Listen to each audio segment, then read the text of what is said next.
Chapter 608. On the way back, Feng Shanshan couldn't help but ask Mu Chichi, "What's the grudge between you and that Yi guy?" Mu Chichi snorted coldly and answered, "When I was young, he teamed up with Mu Tangxue to bully me. Maybe I made Mu Tangxue disappear, so he wants to take revenge for her." "Were you really that miserable when you were in the Mu family?" Mu Chichi glared at Feng Shanshan. "All right, I won't ask any more." Feng Shanshan raised her hands in surrender. "But your man really contributed a lot to change you into this. Aren't you going to tell him about this?" It was impossible for her not to be angry when a flower pot fell on her head. But she wouldn't let Xing Xiao take revenge for such a small matter. Soon, they arrived at the police station. When they saw the deceased's parents, they felt a little upset. That was because they were an elderly couple. The old man had a head full of white hair and a stooped figure. If the old couple knew that their grandson had passed away, how heartbroken would that be? "Ladies, a police officer told us to come to the police station for something. May I ask what happened to my son?" "Your son is Qing Yunfeng?" "Yes. We're in our 40s and we only have one son. We dote on him a lot.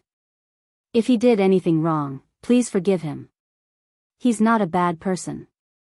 Mu Chichi glanced at Feng Shanshan and said, "I don't like to deal with such cases." "Who doesn't like it?" Feng Shanshan said. Mu Chichi even suspected that if the old couple knew that their son was gone, they would faint on the spot. On the other hand, Tang Yan went to look for Yi Jingqing personally. However, when Yi Jingqing saw Tang Yan, he was not polite at all. "Officer, why did you send Mu Chichi away?" "I still want to reminisce more with Chichi." Tang Yan turned around and looked at Yi Jingqing.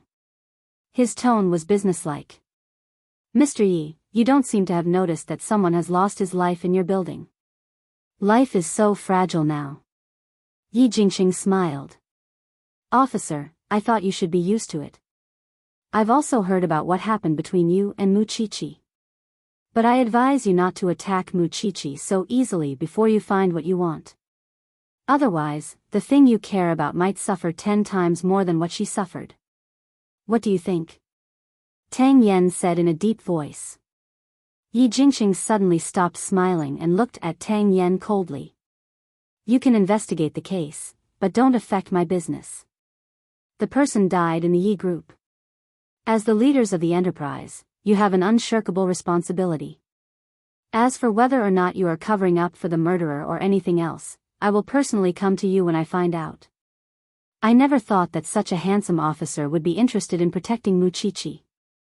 That's my colleague." After that, Tang Yan walked around Yi Jingqing's office a few more times. "If I have any other questions, I will come again." Yi Jingqing didn't say anything else. He just made a welcoming gesture. Tang Yan walked out of Yi Jingqing's office and asked his subordinates, "How's the investigation going?" "There's a rope that hasn't been cleaned up on the rooftop. It should be the rope used to kidnap Qing Yunfeng that night. We have asked the professor to extract the DNA on it to see if it matches Qing Yunfeng's. Also, check if there are any fingerprints of the murderer. The people from Team A found out that Qing Yunfeng is a proactive and hardworking young man. He works hard and never makes enemies with others. Team B found out that Qing Yunfeng's department is planning to be promoted. It's very likely that Qing Yunfeng did it. So, we don't know if it's because of competition. Speaking of which, we really have to say that the Yi family is really a ruthless enterprise. It takes a long time and it's tiring. They don't even treat people as human beings.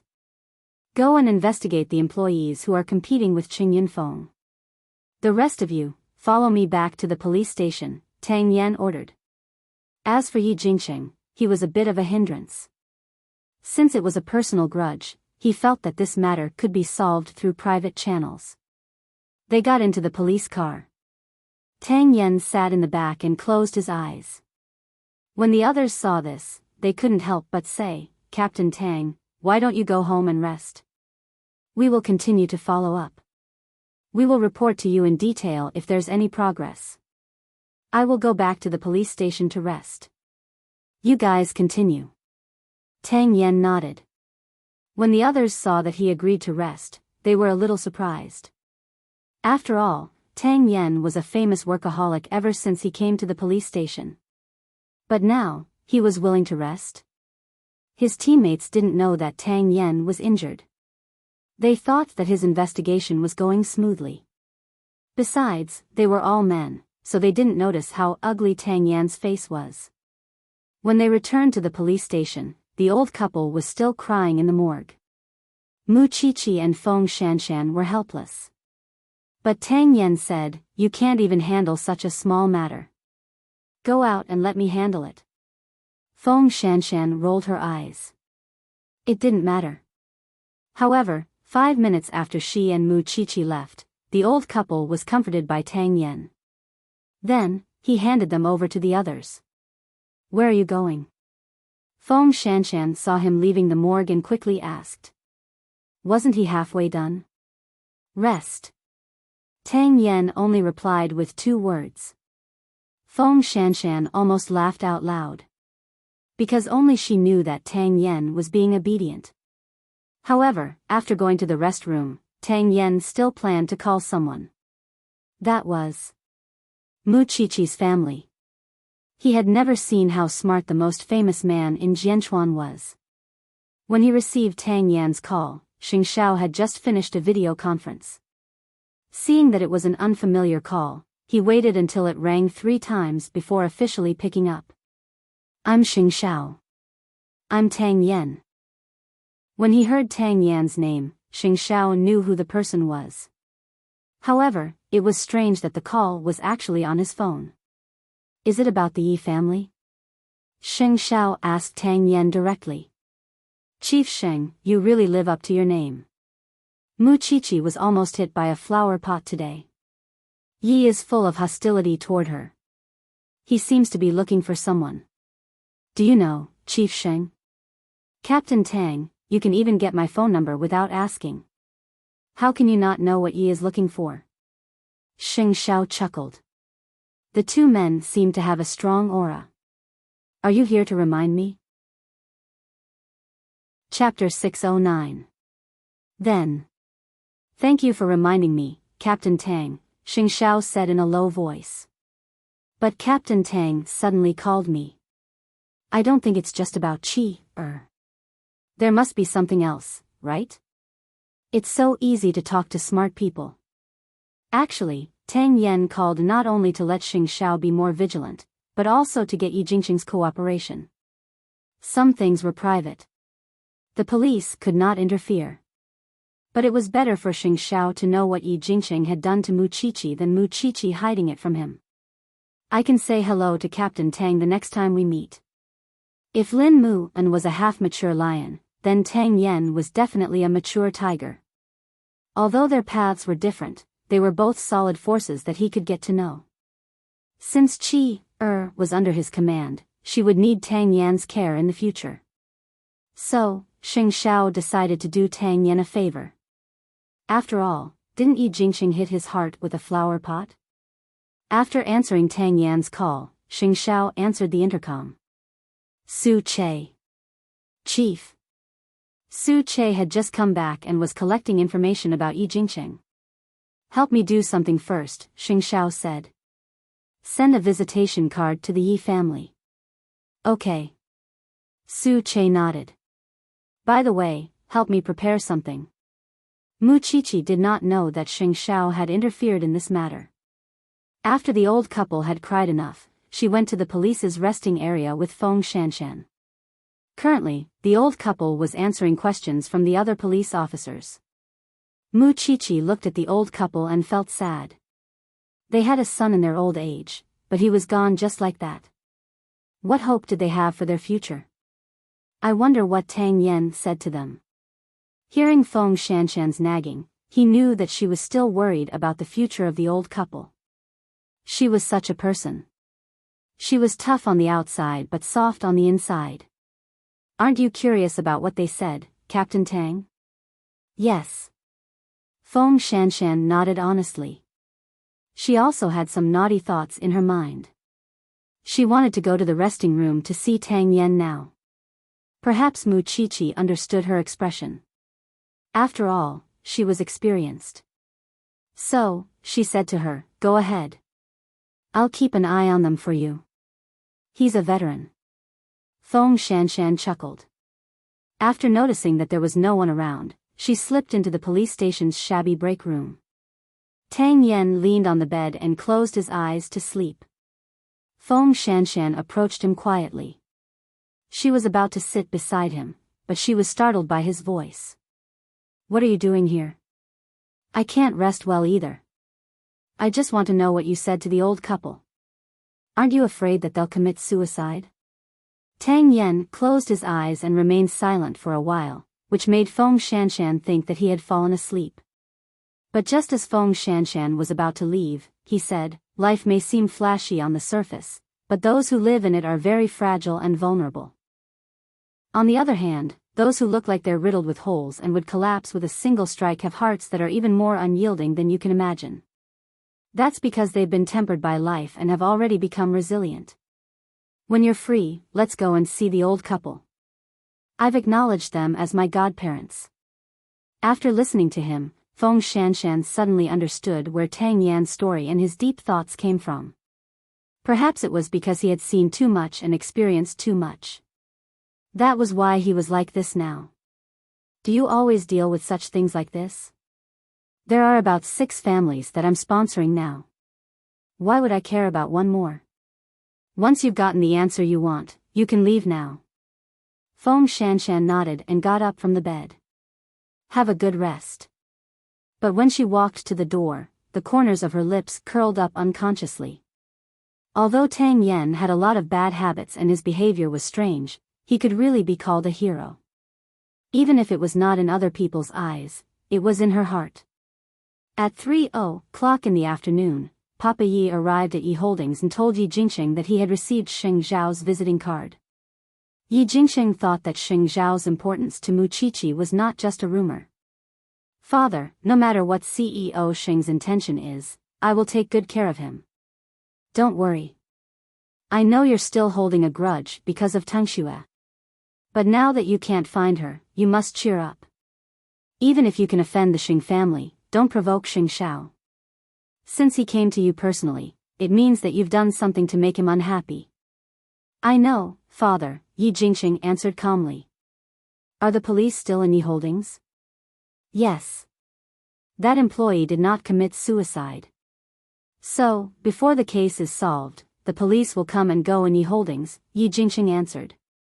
"Make the necessary arrangements. The Gu family is the best example. You must cooperate with the police. Don't cause any scandal and embarrass Yi Holdings." "I know, Father," Yi Jingxing said nervously. "Also, don't offend that Officer Tang from the criminal investigation team. He is not a kind person. He will fight with you until the end." Unexpectedly, Tang Yen was so famous. "Don't worry, Father." After that, Papa Yi left Yi Holdings quickly. After all, he had left the family business to his son. So, he had no reason not to trust his son. At 5:00 in the afternoon, Xing Zhao's car arrived at the entrance of Yi Holdings on time. Xing Xiao already knew that his Xiao Qi was now in the police force. Yi Jingxing immediately came out to welcome him. He seemed to be very enthusiastic. "Welcome, Chief Sheng. I've always heard of your name. It's my honor to meet you for the first time." "You're welcome, Chief Yi. This way, please." Yi Jingxing pointed the way and led Xing Xiao into Yi Holdings. Su Che followed behind Xing Xiao to protect him. Yi Jingxing could tell that Su Che was very skillful. Even if Officer Tang were to fight with him, he would not be able to defeat him. Xing Xiao was good at finding people. Soon, they arrived at the VIP reception room of Yi Holdings. Yi Jingxing asked his secretary to prepare some tea. "I wonder why you're here today, Chief Sheng."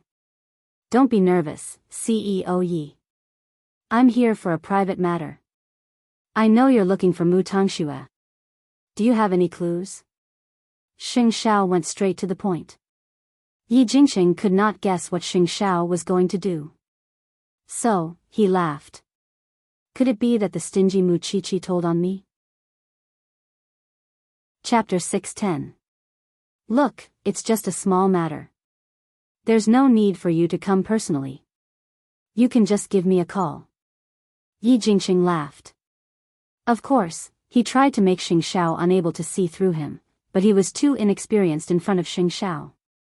Because the moment Xing Xiao came, he had already pinched the soft spot in his heart.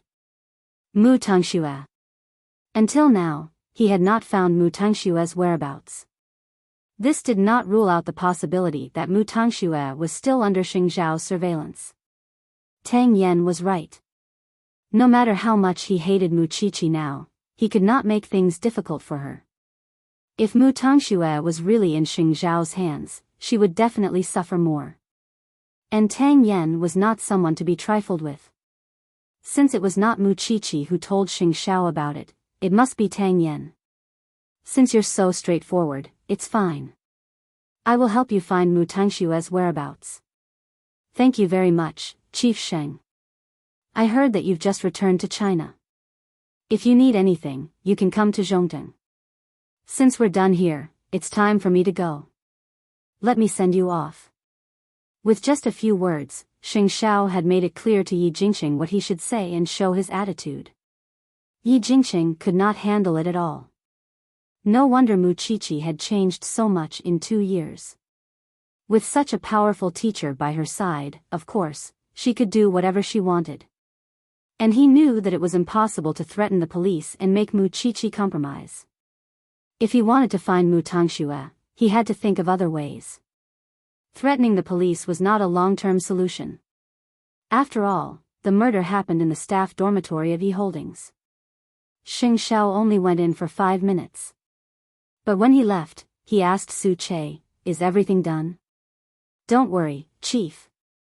At least, he could let Yi Jingqing know what it felt like to have his heart beat faster when he went back. After Yi Jingqing sent Xing Xiao off, he returned to his office using the private elevator. But when he entered the elevator, the lights in the elevator began to flicker and the elevator began to shake. Yi Jingqing did not move. He was afraid that if he moved, the elevator would start to fall. The door could not be opened, and there was no signal in the elevator. Yi Jingqing quickly called the police.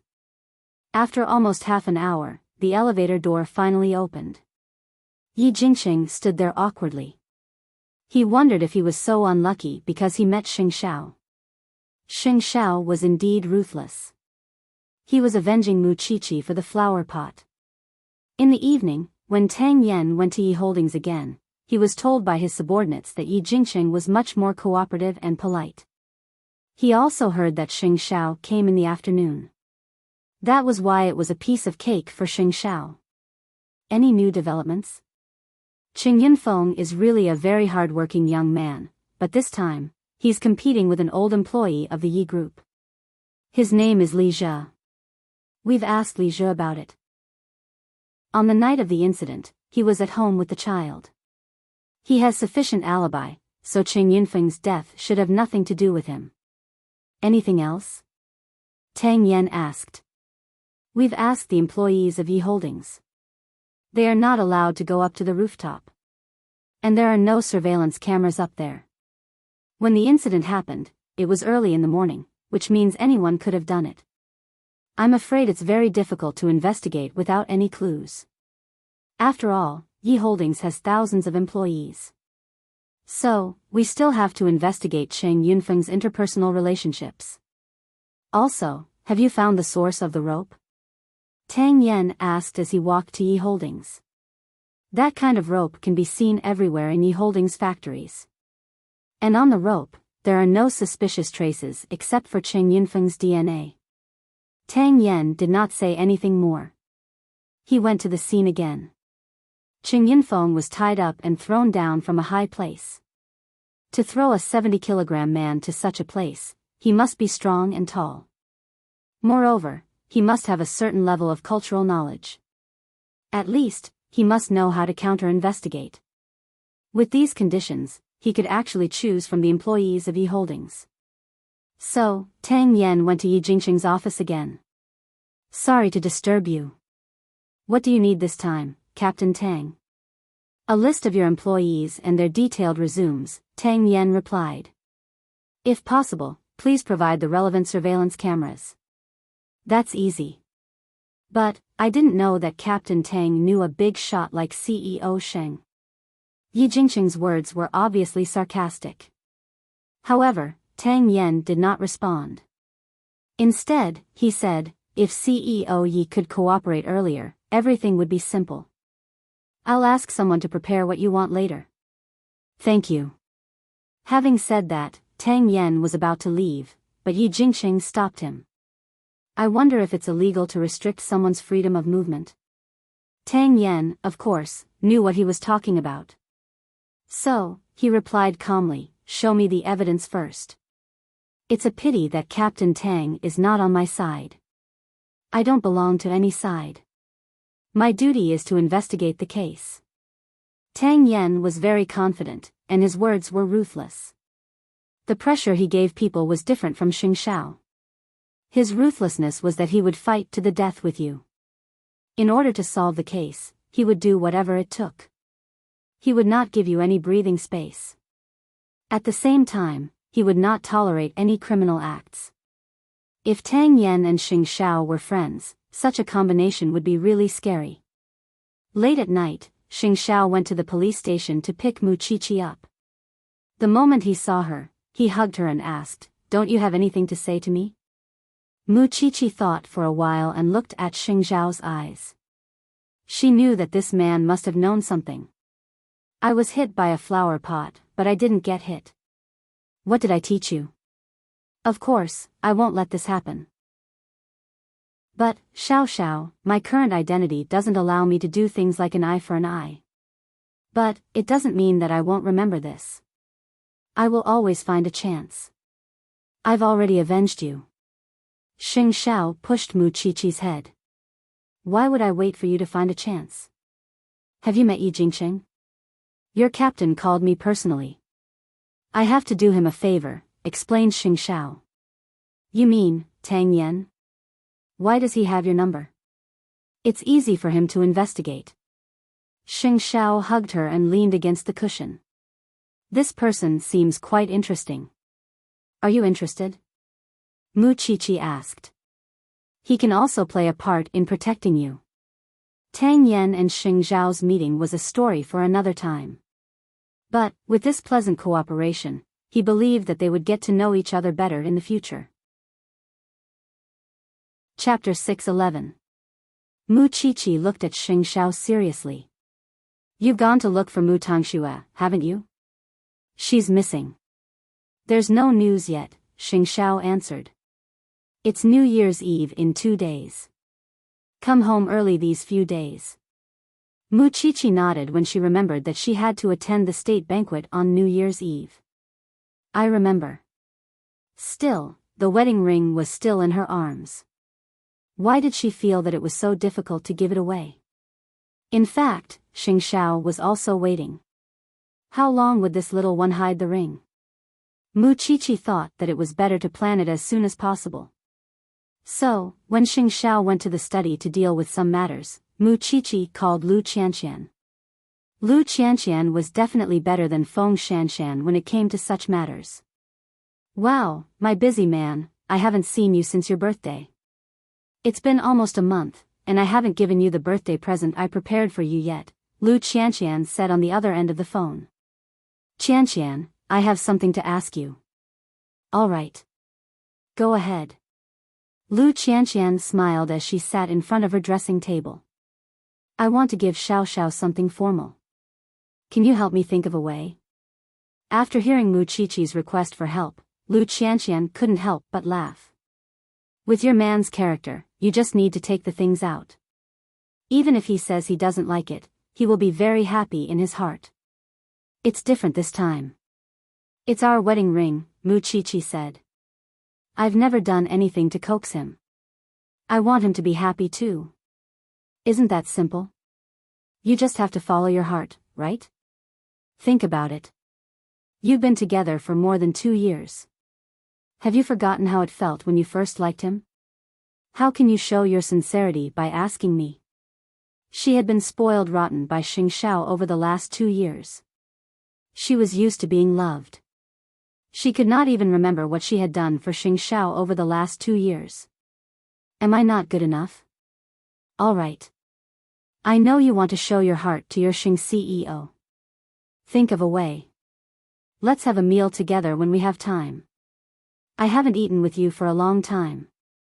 Where's your Lin Muwen? I went to the competition. Lu Qianqian sighed. So, I'm lonely now. After chatting a little more with Lu Qianqian, Mu Qiqi hung up. How could she forget how she felt when she had a crush on Xing Xiao? At that time, in the small villa, she looked forward to seeing this man every day. When she heard the sound of a car downstairs, she couldn't help but get up and go downstairs to confirm it. At that time, she was very careful. She didn't want anyone to find out, but at the same time, she hoped that he would give her a response. Even now, that feeling still made one's heart itch. So, how could she not be surprised? At that thought, Mu Qiqi felt relieved. She put down her phone and went to Xing Xiao's study. Xing Xiao looked up and saw Mu Qiqi entering the room. He waved at her. Come here, what happened? I picked out a dress for you. I can't be too rude at the state banquet. Xing Xiao hugged her and placed her on his thighs. That kind of occasion was not an occasion to compete in fashion, but one that suited his status. The white embroidered dress is better. There are some dark green embellishments on it. It can also match your suit. Mu Qiqi replied, wrapping her arms around Xing Xiao's neck. Xing Xiao looked at the computer screen as if he was telling the designer to adjust the size. It was then that Mu Qiqi looked at Xing Xiao's side profile almost obsessively. You like my side profile that much? It's not like. It's love, Mu Qiqi replied. Xing Xiao smiled and turned Mu Qiqi around so that she straddled him. Then, he said in a low and hoarse voice, unbuckle my belt. And then? Mu Qiqi asked. And then? Xing Xiao lifted her pajamas and took off her belt. Then, he pulled her closer to him. The tight union caused the two of them to sigh deeply. That kind of satisfaction was enough to drive them crazy. You're so bad. Mu Qiqi's body was covered in sweat. But at that moment, Xing Xiao suddenly held Mu Qiqi's round waist and they were still tightly joined together. I'll let you know what's worse. When would this little thing be willing to take out the ring? Of course, the longer Mu Qiqi thought about it, the more it proved that she valued it. Late at night, Tang Yan got off work and returned home. Feng Shanshan had just finished cooking dinner. She was still wearing a naughty apron. Have some supper. That way, the injuries on your body will heal faster. Tang Yan put down the key and took off his black windbreaker. Then, he sat down at the dining table obediently. Feng Shanshan was satisfied. Then, she brought the supper over. Eat. Tang Yan did not say anything. He finished the supper that Feng Shanshan had prepared. After that, he got up from the chair. Shower? Yes. Do you need my help? Feng Shanshan untied the apron and asked. Yes, Tang Yan said. Feng Shanshan secretly curled her lips. After cleaning up the dishes, she followed Tang Yan into the bathroom. This man was so seriously injured, but he was still alive and kicking outside. If it were another man, he would definitely be in bed for half a month. So, the first thing she did when she entered the bathroom was to clean Tang Yan's wounds. His muscles were really tight. Tang Yan closed his eyes. He felt itchy on his shoulder because Feng Shanshan's hand was very light. Actually, you can use more force, Tang Yan said.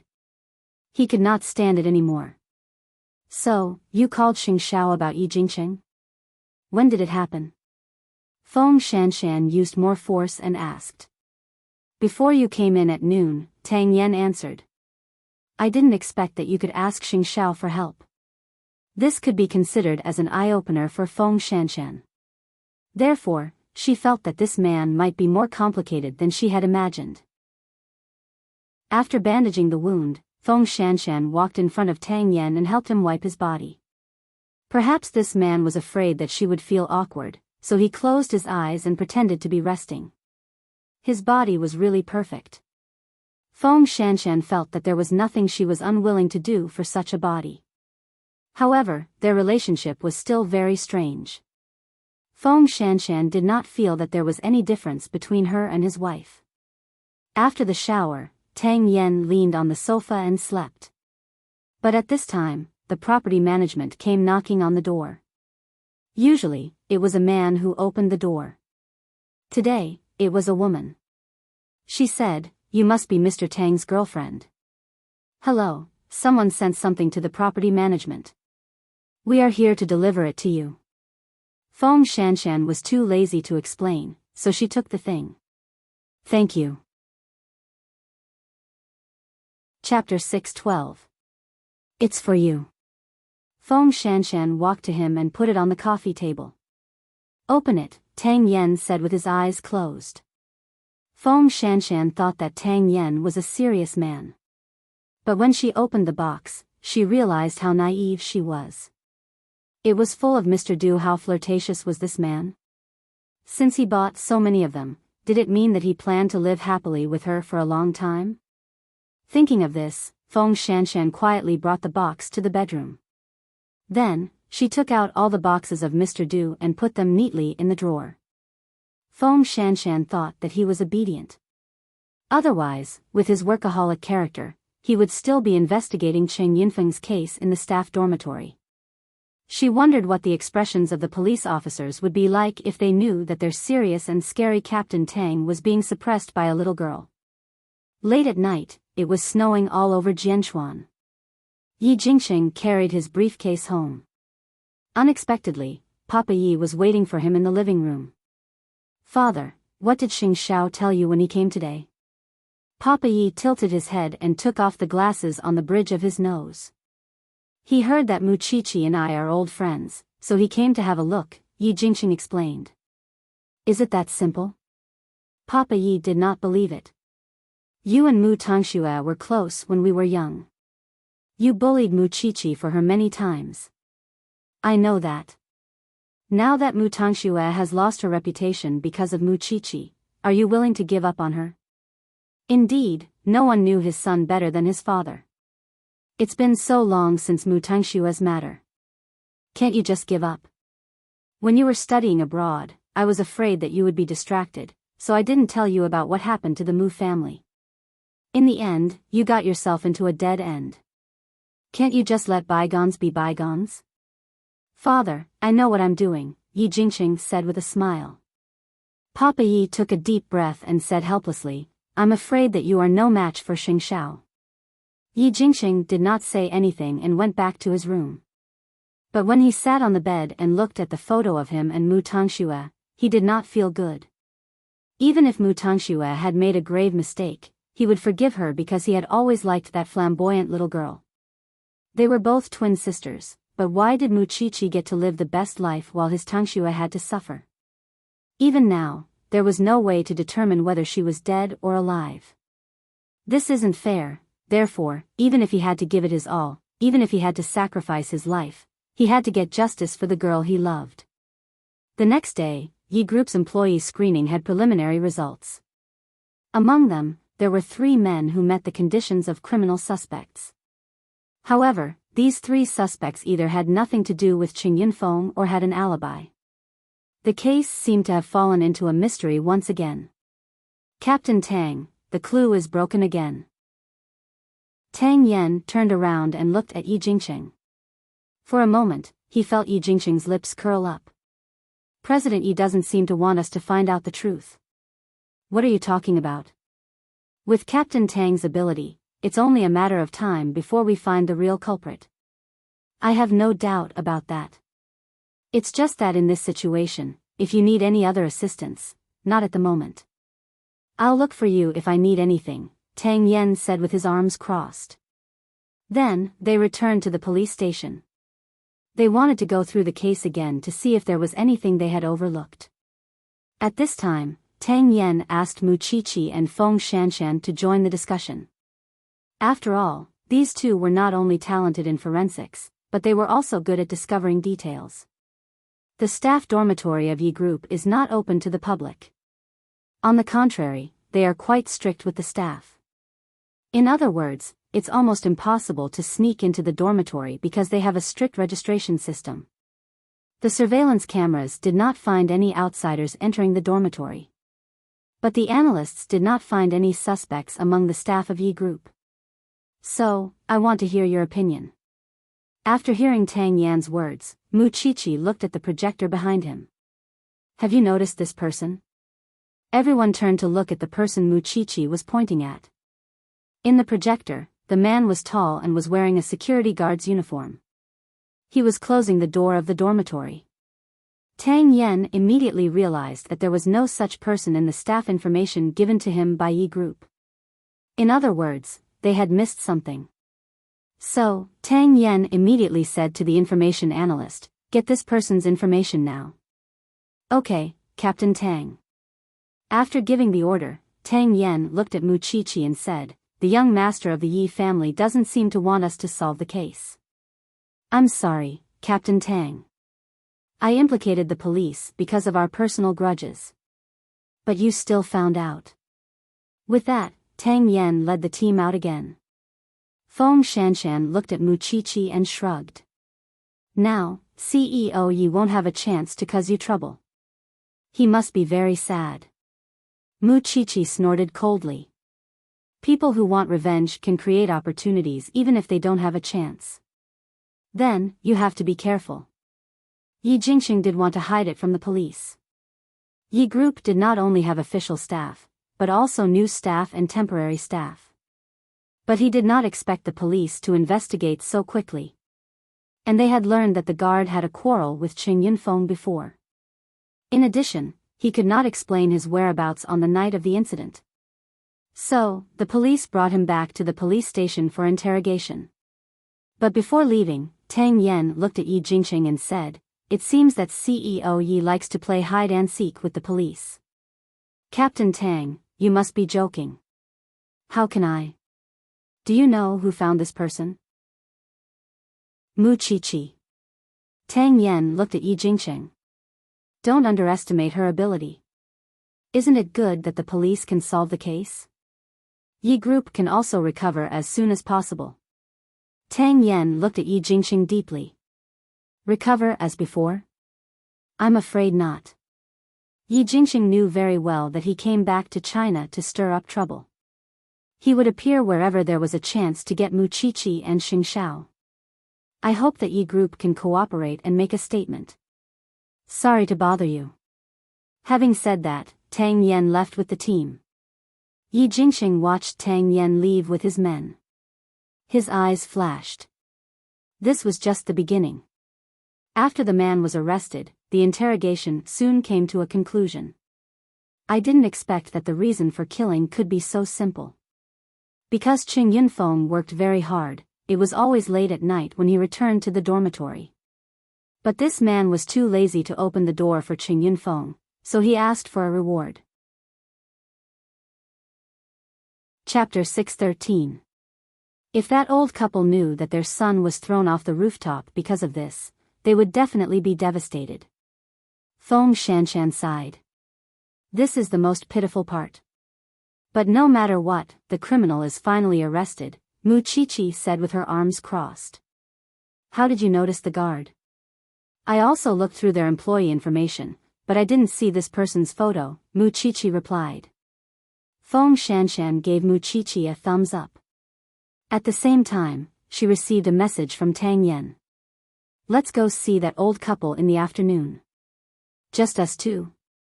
You still want someone else?" Feng Shanshan did not reply because she realized that this man seemed to be deliberately training her. He would bring her to many occasions in private. "You can eat with the professor later. I have to go out for a while." Feng Shanshan put away her phone and said to Muqiqi. In fact, Muqiqi didn't have to think to know who she was going out with. Be careful that you don't go overboard and let the people in the police station see through you. Feng Shanshan shrugged. Anyway, she could find 1,000 reasons to explain the two of them going out together. What was there to be afraid of? In fact, Mu Chichi had somewhere to go in the afternoon. She had not been to the small villa for a long time, and she had not seen her aunt for a long time. It was a good time to take advantage of the fact that there were no cases in the police station. After lunch, Mu Chichi arrived at the little mansion. Knowing that she was coming, Su Zipei coaxed the child to sleep and prepared cakes for her in the living room. Holiday already? I'll go check on the baby first. Mu Chichi lay beside the crib and looked at the little one sleeping soundly with satisfaction. Aunt, is he easy to take care of? It's easy. She rarely cries, just like you when you were young, Su Zipei replied with a smile. Her whole body exuded the softness and radiance of a mother. Aunt, do you still remember Yi Jingsheng? Su Zipei was stunned when she heard the name. I have an impression of him. He was not good to you. He has returned from abroad and is looking for Mu Tangxue everywhere. Now, he is blaming me for her disappearance. But don't worry, I know how to handle it. Hearing this, Su Zipei's face turned cold. He still dares to cause trouble for you? How many times did he help Mu Tangxue bully you? Aunt, that's all in the past. Does young Master Xing know? He asked me, and I told him. Mu Chichi held Su Zipei's arm. The two of them were as close as mother and daughter. So, I'm just telling you. What if that person wants to harm the people around me? Don't worry. I rarely go out now. Your uncle will know how to protect me. Su Zipei patted Mu Chichi's hand. Aunt, is my room still there? Of course he's here. Did you forget what I said? Your room will always be there. I will keep it for you. Actually, I want to do something, and I need your help, Aunt. Mu Chichi's eyes were clear as she whispered into Su Zipei's ear. In fact, it was her plan to give the ring away. Su Zipei nodded and said, This is your wish and your happiness. Of course, I will cooperate with you. This was her first home after her rebirth, and the place where their relationship began. As the starting point, of course, she hoped that the ring would be given away here. Of course, Xing Xiao really did not know all this at the moment. After all, Mu Chichi was on vacation. He could not keep an eye on her at all times. Then, when do you want young Master Xing to come? Tonight. Mu Chichi smiled mysteriously. After dinner, it seemed to be a good time to exercise and digest the food. Feng Shanshan followed behind Tang Yan. The two of them drove to the old couple's house and bought a lot of things. In a small house, there was an old couple. All their hopes had been placed on Xing Yinfeng. But now, this hope had been completely shattered. Seeing Tang Yan, the old woman covered her face and cried. I thought Officer Tang was joking. I didn't expect you to really bring your wife here. Is this little girl really your girlfriend? I've seen her before. She's also a police officer. She's not a police officer. She's a forensic doctor. Tang Yan explained and moved all the things he bought to the old couple's house. You've worked hard because of Yunfeng. Although we can't accept it for a while, we still have to live. Shanshan, there's a small box in the car. Go and carry it over. Feng Shanshan thought of Tang Yan's injured shoulder. She nodded and carried the box over. Open it. Feng Shanshan squatted down and saw a gray puppy sleeping in it. She reached out and carried the little thing out and handed it to Tang Yan. Tang Yan handed the dog to the old woman. Godmother, this dog is docile and easy to raise. It can also help you guard the house. Most importantly, it's loyal and can accompany you and Godfather at any time. When the old woman saw a fresh life in her arms, tears flowed out. You're so considerate, Officer Tang. I'll send someone to deliver the dog food and other things regularly. You don't have to worry. Seeing this, Feng Shanshan's eyes suddenly turned red. This was probably the so-called smoke and fire in the world. She did not expect Tang Yen to have such a soft heart. After visiting the two elders, the two of them returned to the police station. At this time, Feng Shanshan looked at Tang Yan's side profile and said, "You can really understand their inner world. Giving them a puppy can also temporarily distract them. These are just some trivial things. What they need is a kind of hope and strength to persist in living." Tang Yen answered while driving. "Do you have this kind of moment? A strong feeling that you can't live on?" "Yes," Tang Yen replied directly. "You also had it?" Tang Yen was silent and did not continue to answer Feng Shanshan's question. He felt that it was better not to let Feng Shanshan know some things for the time being. More importantly, he had not completely controlled her yet, so he had to keep it a secret for the time being. Feng Shanshan glared at him and only scolded, "Stingy. Then I won't go out with you in the future." "Whatever you want," Tang Yen said indifferently. But because of his indifferent attitude, Feng Shanshan was angry. "I really can't understand you. I can't be too far away from you, nor can I be too close to you. I can't be good to you, nor can I be bad to you. What exactly do you want?" After hearing Feng Shanshan's complaint, Tang Yen finally chuckled. Her summary was quite on point, so he also concluded. Anyone with a soul is not easy to chase. Chapter 6:14.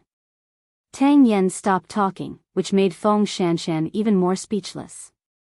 "Other than the case, you seem to be tight-lipped about everything else. Don't you feel tired of doing things halfway and saying things halfway?" Chen Zhao asked. "I'm used to it." Well, Feng Shanshan felt as if she had punched cotton. It was weak and meaningless. "Tang Yen, whoever marries you will definitely die of exhaustion." After saying that, Feng Shanshan looked out of the window angrily and did not want to communicate further with Tang Yen. This person's mouth was really too difficult to pry open. He might as well suffocate to death. After returning to the police station, she was still angry. The professor could see it. "What are you angry about?" "Professor, has Captain Tang always disliked communicating with others?" The professor couldn't help but laugh. "Because of him? I think it's quite tiring to interact with him." "You can't blame him. When he first left the police academy, he went undercover and stayed in a drug gang for a year. This kid has always been quiet. After he came back that year, he became even more quiet. He became very thoughtful and thought a lot. When he was undercover, he was forced to do a lot of things that he didn't want to do. Although he succeeded in eliminating the gang in the end, he became very depressed because of it. In the next few years, he was basically a workaholic. He never let anyone know what was on his mind. He was always alone. If you ask him to say what was on his mind like a normal man, he won't be able to say it. This person will carry the sky on his own even if it collapses. So, it's indeed a little tiring for a normal person to communicate with him. Because of this, his relationship is not smooth. He will either be betrayed or sold out. "Didn't you say that he doesn't have a girlfriend?" "He doesn't have a girlfriend. His previous girlfriend has been with him for a few years," the professor replied. "Did you misunderstand something when he first came? This person likes to pretend to be ignorant no matter where he goes. It's a habit that he developed when he was undercover. Maybe it's better for him to get along with you.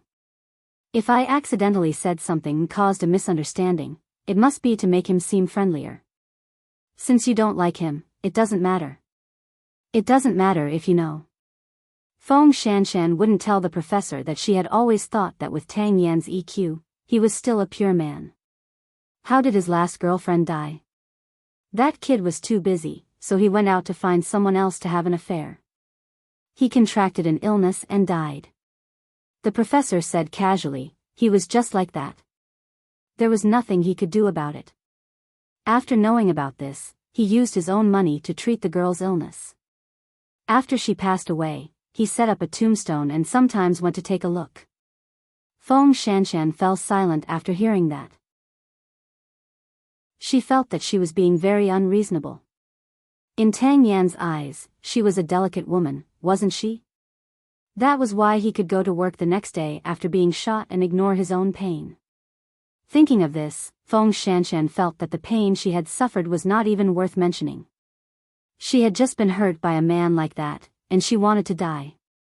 She didn't believe in love anymore.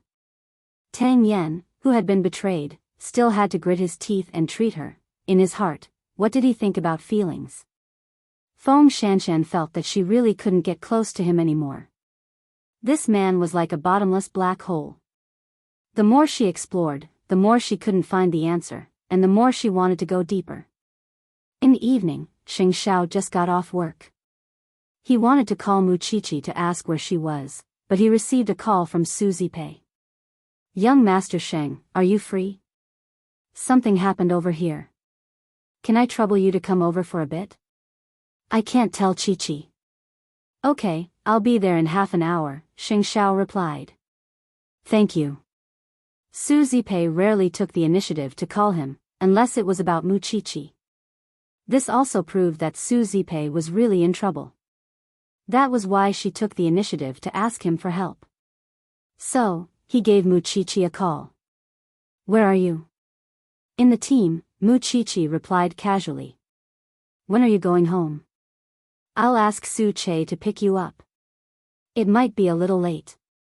"After 9 o'clock, Muqiqi replied. "What's the matter?" "No, you can continue." Having said that, Xing Xiao hung up and drove straight to the small villa. On the other side, Muqiqi hung up and looked at her aunt.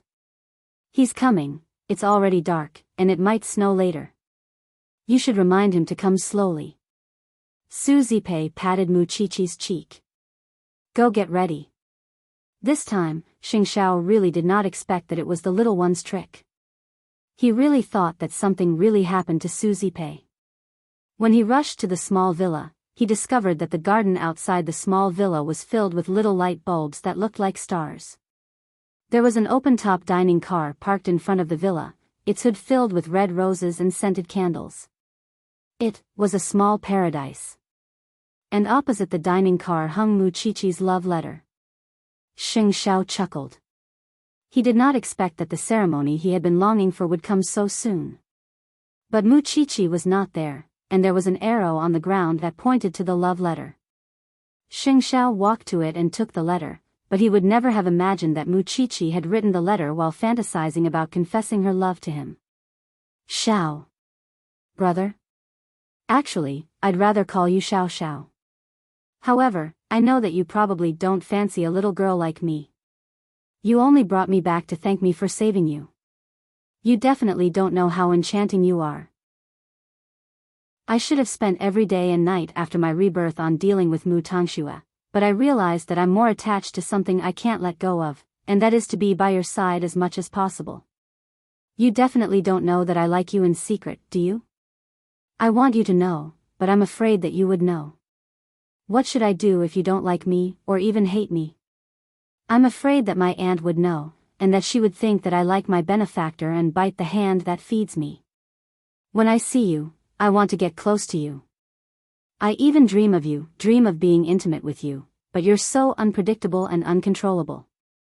Even if I work hard for 10,000 years, I still can't catch up to you, right? And yet, I yearn for your warmth so much. You don't have any other woman but me. Even if I'm just a 17-year-old girl, I'm special to you, aren't I? That's just wishful thinking. Because I like you. I like you so much that I want to shout it out loud. I really can't control myself. But I'm worried that you would hate me if you knew. If you don't hate me, then open the door to our home. If you do, just pretend that I'm having the most beautiful dream. Xing Zhao's heart softened when he read the letter. He had exposed Muqiqi before, and never gave her a chance to write a letter. Chapter 6:15. Moreover, how could he hate the little one whom he had spent so much effort raising? That little one really wanted a spanking on the butt. Xing Xiao folded the letter into a very small square and kept it in the pocket of his windbreaker. He could keep the letter until he died. If his children and grandchildren were interested, they could take it out and study it in the future. After putting away the letter, Xing Xiao turned his eyes to the closed door of the little mansion. When the little thing wanted to be romantic, she would do it one after another. She was very artistic, and he liked this. Then, he strode expectantly towards the little mansion. Behind the door was something he could not let go of for the rest of his life. Xing Xiao reached out to push the door open, thinking that he would see his little one after opening it. However, Mu Qiqi seemed to be playing a game that night. There was a huge sea of roses in the living room of the little mansion, and in the middle of it was a wall of roses. The wedding ring he had asked the designer to make was embedded on the wall, and he did not expect that his little one would put it on the wall. But where was she? Xing Xiao was about to turn around when a pair of slender arms came from behind and hugged him. Xing Xiao smiled and was about to turn around, but Mu Qiqi did not let him. Do you recognize that pair of rings? Xing Xiao was speechless. Where did it come from? He would never admit that he did not recognize it. You don't recognize it? It's fine. I know that it's a pair of rings. It was designed by someone who stared at the designer for 12 hours a day. So what? Xing Xiao snorted softly. I thought you were going to hold it in until the end of time and hide it from me. You're such a thief. You actually gave it to Mom. Mu Qiqi turned Xing Xiao around and looked up at him. But I knew it was prepared for you the moment I saw the ring. It's in the shape of a six-pointed star, and our important dates and English names are engraved on the inside. I wouldn't have prepared that. Xing Xiao reached out and took the ring from the rose bush. Put it on. You're my exclusive little one. Am I not? Mu Qiqi retorted. Xing Xiao lifted her hand and put the ring on her ring finger. The six-pointed diamond ring shone brightly. Not only that, Xing Xiao even lifted her hand and kissed it softly. Now it's complete. Mu Qiqi took off the ring on the wall and slid it between his fingers. Everything I have belongs to you, whether it's my body or my soul. Even if I have nothing, I will follow you to the ends of the earth and love you for the rest of my life. At that, Xing Xiao lifted her chin. He wanted to kiss her, but remembered that they were in the small mansion. Don't worry, Auntie took the baby to Uncle's old home. Baby, at those two words, Xing Xiao suddenly thought that it would be the most wonderful thing in the world if he could have a baby that looked 70% like Mu Qiqi in his arms. However, she was still too young. He didn't want to deprive her of the right to be happy and have to bear the responsibility of a mother. That would be too unfair to her. Seeing that Xing Xiao did not move, Mu Qiqi stood on her tiptoes and kissed the man's thin lips. But just as Xing Xiao was about to carry her, she blocked his chest. I learned how to make steak from Auntie. Won't you do me the honor and try it? And do you know how hard it is to decorate the dining car outside? Xing Xiao looked at the little one and pinched her ear. I'll let you go for now. Mu Qiqi broke free from Xing Xiao's embrace and went to the kitchen. After a while, she put the plate in the dining car. I wanted to learn to be a good wife and mother and take care of your food and clothing. I don't need a nanny. I knew you would answer like that. Just take care of my heart. Xing Xiao said lazily. Then, he took another bite of the steak. How is it? Xing Xiao put down his knife and fork, wiped his mouth and got up. He directly carried Mu Qiqi. I forbid you from entering the kitchen from now on. I prefer you to feed me in other ways. Xing Xiao thought that the surprise of the night was over when they had dinner. He did not expect that there would be more romance in the bedroom. Mu Qiqi's room was not big. But unexpectedly, there was a huge bathtub in the middle of the room. She had asked someone to make it. Men actually liked these simple and rough things the most. In order to feed him, the stomach was actually the second most important thing. When Xing Xiao saw that the water was ready, he lifted Mu Qiqi's chin and said, Are you that bad? You like it? Mu Chichi answered confidently. Was there a need to say it? Of course he liked it. The most direct way to like a woman was to occupy her inch by inch, whether it was her body or her soul.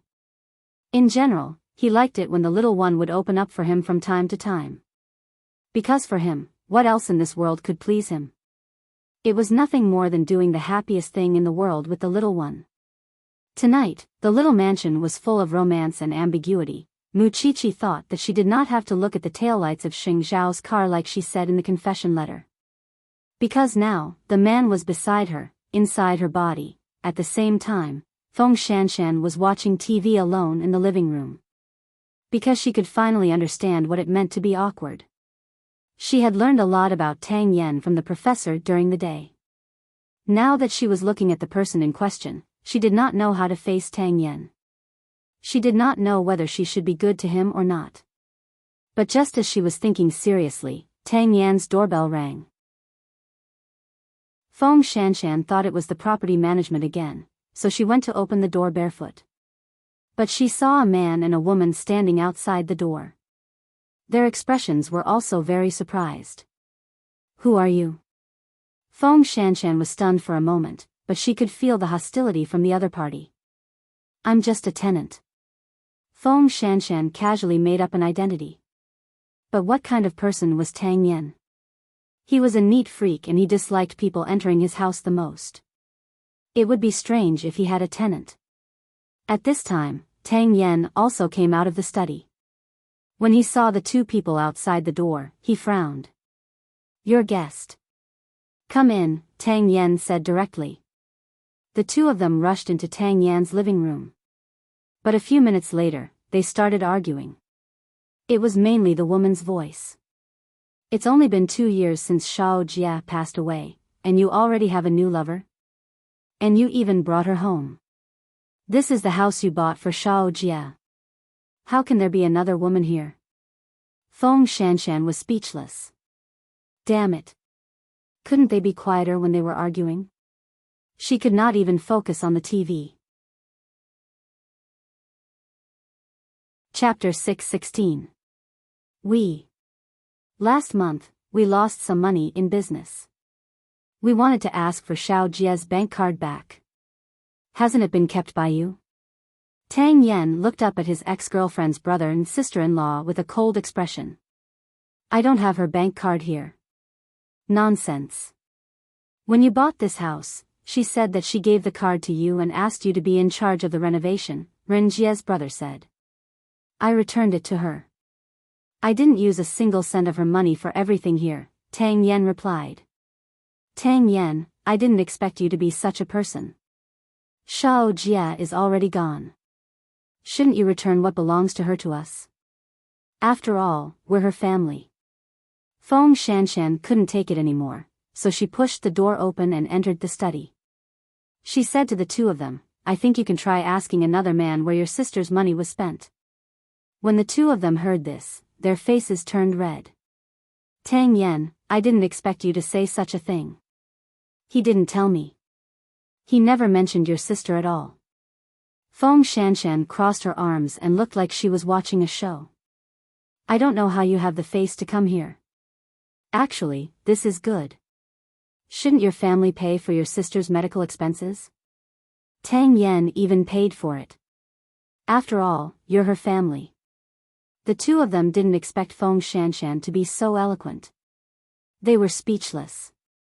Tang Yan, is this how you humiliate Shao Jie? I've really misjudged you. I'll help Tang Yan calculate the medical expenses later. I can round it off for you. This house is old, so it can be renovated. When the two of them heard Feng Shanshan's serious tone, they waved their hands and said, let's go ask elsewhere. We'll leave right away. Where was her attitude when she scolded them just now? Feng Shanshan looked at the two of them leaving mockingly. She was really disdainful. Everyone says that I have a bad taste in people. You might as well give in, Feng Shanshan mocked. I'll go back to live after I've finished renovating the house. Tang Yan was speechless. After saying that, Feng Shanshan was about to leave, but Tang Yan grabbed her arm. I didn't use anyone's money to buy this house, and I didn't buy it for anyone. It's just that this is where I lived when I was young. That's all, Tang Yen explained. That girl lived there before? Yes. Then I still have to move. Feng Shanshan struggled out of his grasp. Tang Yen, you might be mistaken. The place where you lived when you were young might be next door. Feng Shanshan pointed at her house. However, Tang Yen looked at Feng Shanshan without saying a word. Are you jealous? If I admit that I'm jealous, will you move? I live next door. Tang Yan's eyes lit up, but he did not say anything. Perhaps Feng Shanshan felt that this was indeed a little too much, so she said, I can tolerate this being your study, but I won't allow you to live here. You eat and live in my house, and this is your studio. That doesn't count as you leaving your parents, does it? Move, or not. Move. Tang Yen answered straightforwardly. Feng Shanshan was finally satisfied when she heard this word. She smiled. I'll get someone to smash the walls of the 2 courtyards tomorrow. So, you admit that you're jealous? Tang Yen was still struggling with this question. Anyone would feel uncomfortable. If you think that I'm jealous, then so be it. Feng Shanshan replied proudly. But can you blacklist those 2 people from now on and never ask about them again? Haven't you done enough? You even want to support their family? Do you think you're Xing Xiao who earns 100 million a day? No, I should say that even if Xing Xiao earns 100 million a day, he won't do such a stupid thing. I'm not good at solving these things, Tang Yen said straightforwardly. Good my ass. Feng Shanshan cursed. When facing shameless people, it's the easiest to throw them out. Let's not talk about it anymore. I'm going to sleep. I still have to get a master to smash the walls tomorrow. Tear down your room and make it a big workshop. I can also do experiments in it. Why didn't I think of it earlier? Tang Yen watched Feng Shanshan walk out of the study and secretly curled his lips. This was the advantage of having someone to take care of him. Fortunately, Feng Shanshan was a little bad and refused to suffer losses. If it were someone else. If it were someone else, he wouldn't care about Shangxin. Of course, if these 2 people met Muqiqi, they might end up worse. After all, Xing Xiao was good at scheming behind people's backs. He could always make you die without knowing it. It was almost New Year's Eve. Many people in the circle had already received the news. They knew that Xing Xiao would definitely be in the limelight this time. After all, he was a famous young entrepreneur. But as the news spread, it changed in the ears of some people. For example, Xing Kai and Yi Jingqing. Xing Kai hated Xing Xiao, but Yi Jingqing hated Muqiqi even more. Xing Kai could not do anything to Xing Xiao for now, but Yi Jingqing might not. If Xing Xiao attended the state banquet, it meant that his image must be absolutely positive and positive. However, Muqiqi was Xing Xiao's wife. She poisoned her own sister. What right did she have to be in this glory? Moreover, if this matter was blown up before New Year's Eve, could Muqiqi and Xing Xiao still attend the state banquet with a clear conscience? He really wanted to see it. Early in the morning, in the Banyan courtyard, they were discussing the issue of image. Grandpa Shen came to the Banyan courtyard for breakfast and started to lecture Muqiqi. Now that Xing Xiao is a famous entrepreneur and he's going to the state banquet, you can't continue to be wild. You have to pay attention to your image and don't drag Xing Xiao down. You are the granddaughter of the Shen family. You have to remember this. Grandpa, don't you know me? Usually, other than going to school, the police station, or accompanying Xiao Xiao to work in Zhongteng, I don't even go to the bars that my peers like to go to. Muqiqi felt wronged. Well, Chi-Chi is really a good girl. Mama Xing quickly spoke up for her. I was thinking of having a reunion dinner with everyone on New Year's Eve. But since they are going to the state banquet, let's prepare it on the first day of the new year. I will discuss this matter with Huang Yu, Mama Xing said with a smile.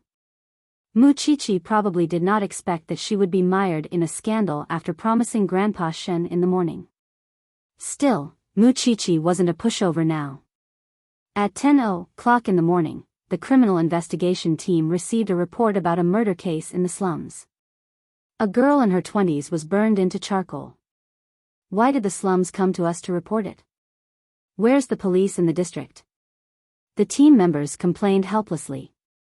It's the new year now. There are not many police officers. It's normal for them to be transferred here. Chapter 617. The police rushed to the burnt house immediately. The body was on the empty ground not far away. Captain Tang, the house was badly burned. After the fire was put out, we searched the house and found these things. The police passed the items they had found to Tang Yen. The student ID of the nursing school and some other things that could prove her identity.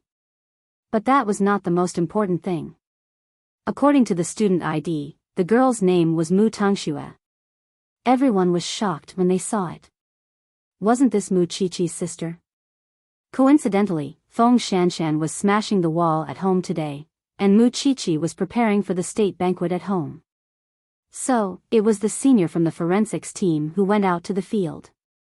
Can you confirm her identity? Tang Yen asked the forensic doctor. Based on the degree of burn, we can confirm that the victim is a female between the ages of 18 to 22. As for the rest, we can only tell you after the autopsy. Confirm if the victim is Muchichi's sister as soon as possible, Tang Yen said. It was not easy to deceive him. After all, Yi Jingqing had just returned and was looking for Mu Tangxue. But now, Mu Tangxue was dead here? He did not believe that there was no story behind it. As for what the secret was, he would only know after the investigation. If you want to confirm if this is Muchichi's sister, call her back to the lab. I'll do a DNA comparison. Then, we'll know, the forensic doctor said. Tang Yen nodded. Then, he called Muchichi. Do you have time? Go back to the police station. There's a case in the morning. It's related to you. Muchichi's body stiffened when she heard Tang Yan's words. I'll be there right away. Muchichi was trying on clothes at home. But when she received Tang Yan's call, she did not delay. After all, Tang Yan said that the case was related to her. Mama Xing drove Muchichi to the police station personally. When Tang Yan saw Muchichi, he said, "We found a burnt body in the slums. It might be your sister." Muchichi's heart skipped a beat. Although she did not believe that Mu Tangxue would be killed, what if it was? That was why she went to the morgue. After all, she was the one who understood Mu Tangxue the most in this world. Looking at the charred corpse lying on the autopsy table, Muchichi's thoughts were immediately pulled back to Su Ziqing's death. It was the same, lying on the bed, burned to a crisp. Chi-Chi, for accuracy, let's do a DNA comparison first. You can take a look at the body later, the senior from the forensics team told her. Muchichi glanced at the charred corpse and nodded. All right. After collecting the sample, Muchichi returned to the morgue. But when she got close to the corpse, she could clearly feel that it was not Mu Tangxue. No. Tang Yen leaned against the door. Seeing that she had come to a conclusion, he asked, "Evidence?" Although this corpse is very close to our age, she had never given birth. Moreover, even if she was burnt to a crisp, I can be sure that this is not Mu Tangxue with delicate skin and flesh. The joints of the corpse's hands are relatively thick, and the knees are severely damaged. Look at her bones carefully. There are many scars on her limbs, and they have been worn over the years. That means that the owner of this corpse has lived in a relatively harsh environment for many years. In her clenched fist, there is only a little skin tissue left to prove that her skin is rough, which does not match Mu Tangxue at all. But she died in the slum house that you prepared for Mu Tangxue, Tang Yen emphasized. No, she wasn't burned to death. We've seen cases of people being burned to death before. The body was charred, but it was still lying flat. This can only mean one thing.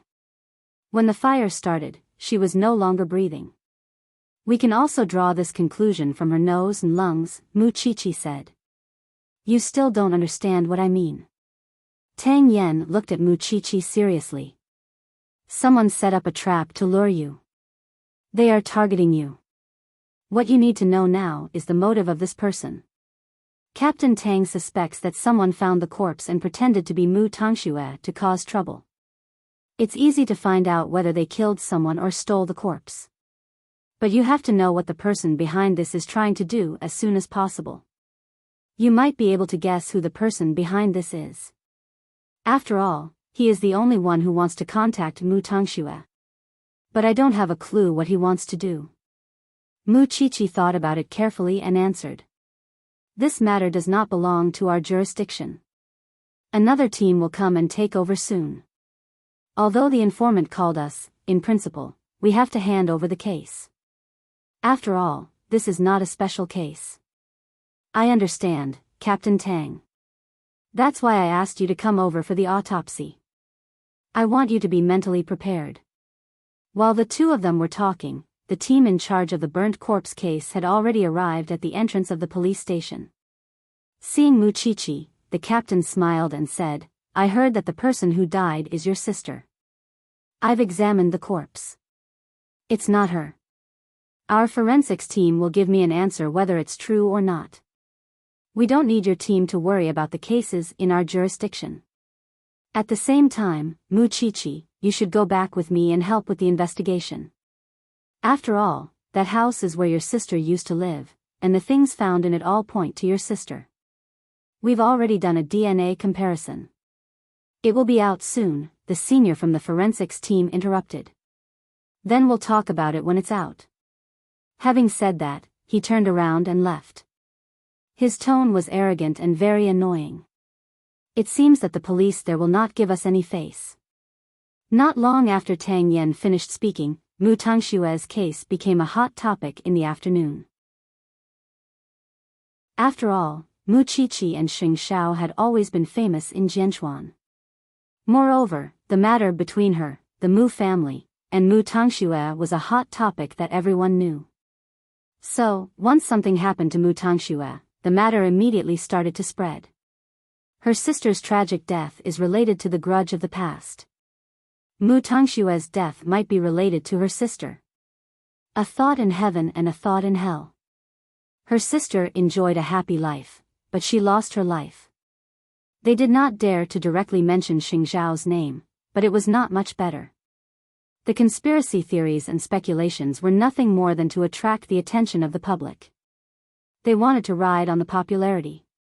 In just a short afternoon, Muchichi's case had become a hot topic in the city. Even Feng Shanshan, who was smashing the wall at home, received the news. So, she immediately called Muchichi. Is your sister dead? Chapter 618. I don't believe that there's no mastermind behind all this, said Feng Shanshan. Feng Shanshan said. Moreover, the audience has clearly been led astray. Now, no one cares if the person who died is Mu Tangxue. Because it's about the grudge between you two from the past, and with someone adding fuel to the fire, everyone wants to take the opportunity to mock you. Who asked you to be Xing Zhao's woman? They used to be envious and jealous of you. Now, all of them are venting their anger on you. There's no one else but Yi Jingqing. Muchichi chuckled. I'm afraid he's not only trying to find trouble with me. There's another more important reason. He wants to find Mu Tangxue. Is he out of his mind? Feng Shanshan really could not understand Yi Jingqing's thoughts. Maybe he really likes Mu Tangxue, said Muchichi. However, Xing Xiao had not called her yet. She did not know if he had seen the news. Xing Xiao had 3 meetings in the afternoon. However, Su Che had already informed the media in advance to suppress the news. After Xing Zhao's meetings, they would think of a specific strategy. President, Madam is on the news. When the secretary saw Xing Xiao coming out, she quickly passed him the phone. But Special Assistant Su has already informed the media to suppress the news. Now, he has gone out to investigate the truth. After Xing Xiao read the news, the corner of his mouth slowly curled up. There was a hint of danger in his smile. Of course, there was also a hint of mockery. Fortunately, Su Che's reaction was fast enough. He did not wait for him to give the order. It was worth praising. It's not enough to just give the media an order. We need to threaten and give them an ultimatum. The state banquet was tomorrow night. But before that, they deliberately arranged such a big show.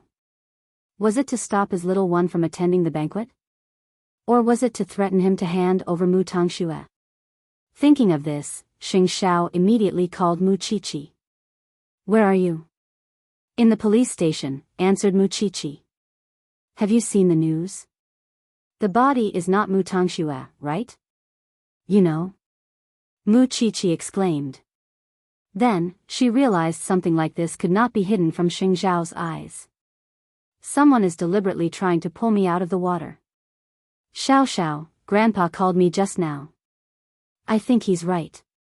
I won't accompany you to the state banquet tomorrow because it's not good for me to show my face. If I agitate the netizens and harm Zhongteng, I'll feel very bad. I haven't said anything yet. Stop making decisions, you stinky thing. I'll handle this, Xing Xiao said to Mu Qiqi. If you're involved, then it's very likely that you've been included in the scheme as well. Plotting against me? Xing Xiao's tone was full of mockery. It seems that someone is tired of living. Even if Yi Jingqing did it, he did it very discreetly. It would not be easy to find trouble with him. However, his move was vicious enough. Now that Zhongding was paying attention to a positive image, such a scandal was created because of Mu Qiqi. Should Xing Xiao help her or not? Whatever the image, Xing Xiao's decision to bring Mu Qiqi along had never changed, and would never change.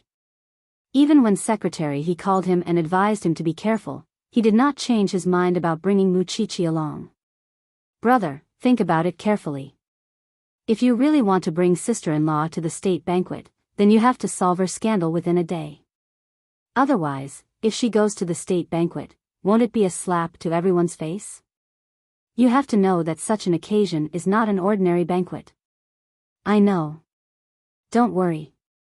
Under the pressure of Zhongteng, it should not be difficult to make it disappear from the hot search list.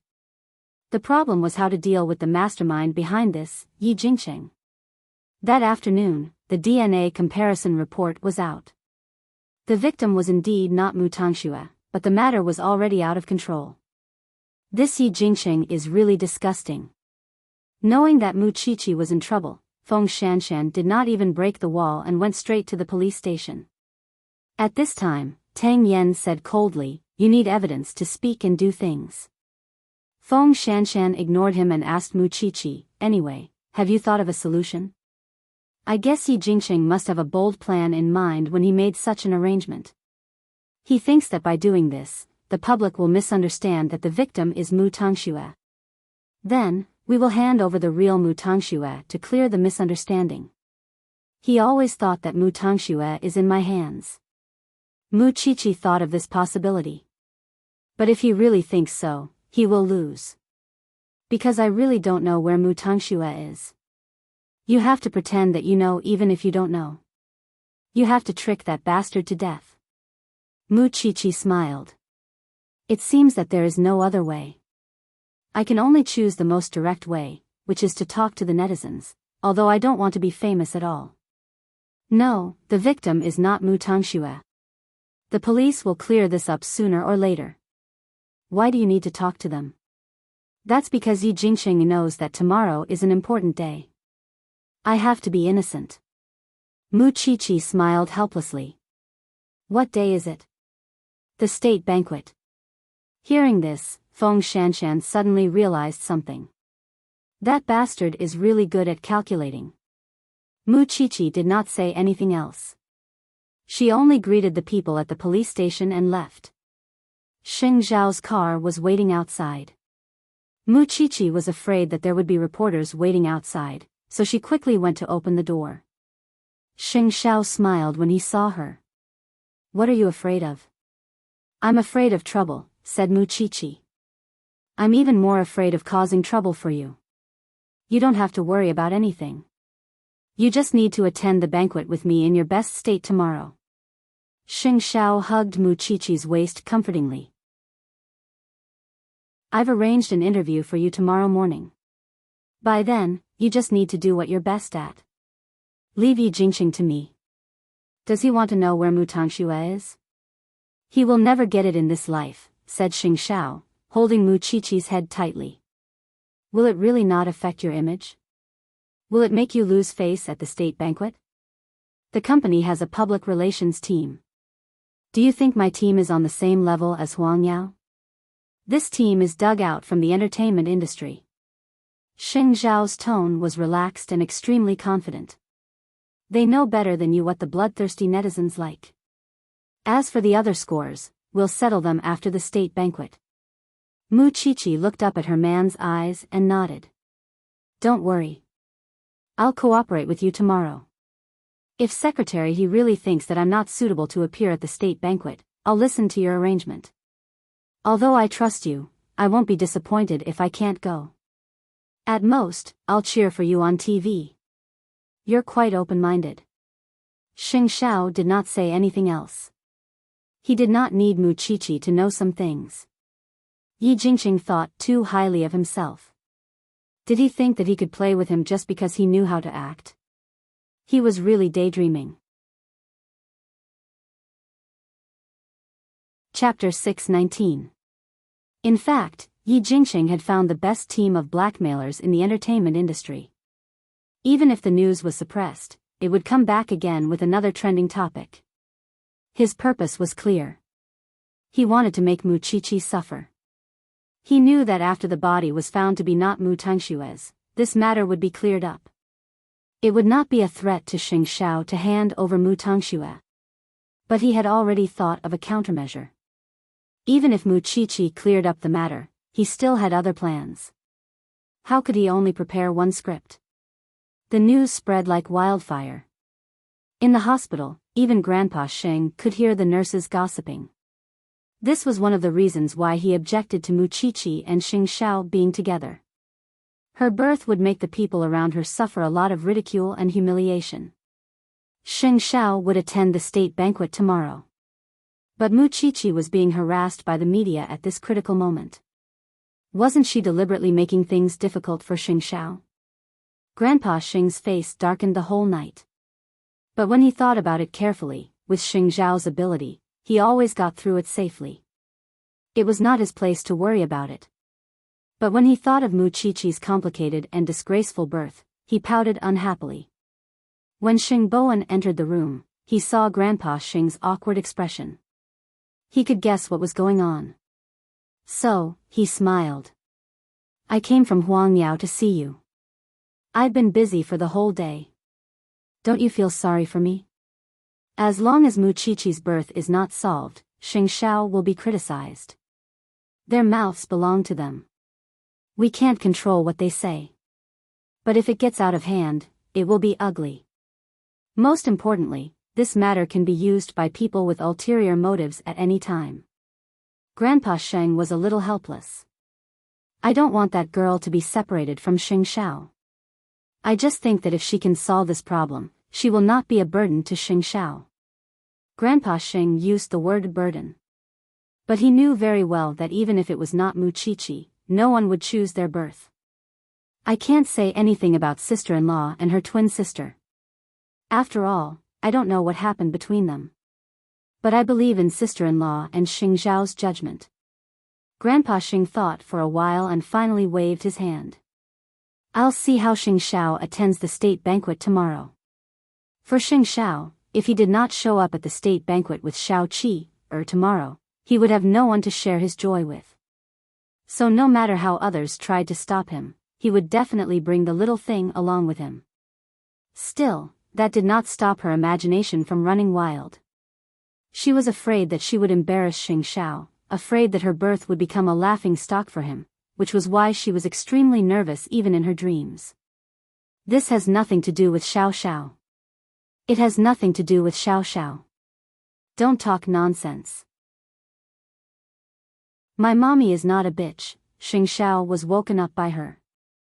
He propped himself up and looked at Muchichi, who was sweating profusely while having a nightmare. Then, he gently caressed her head. When she relaxed, he lifted the blanket, put on a black robe and went to the study. It was only 3 in the morning. He had never thought that going to the state banquet would bring so much pressure to Xiao Qi.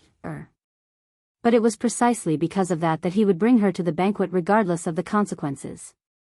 Because he wanted to tell others that he did not mind them talking about Qi-er's family background.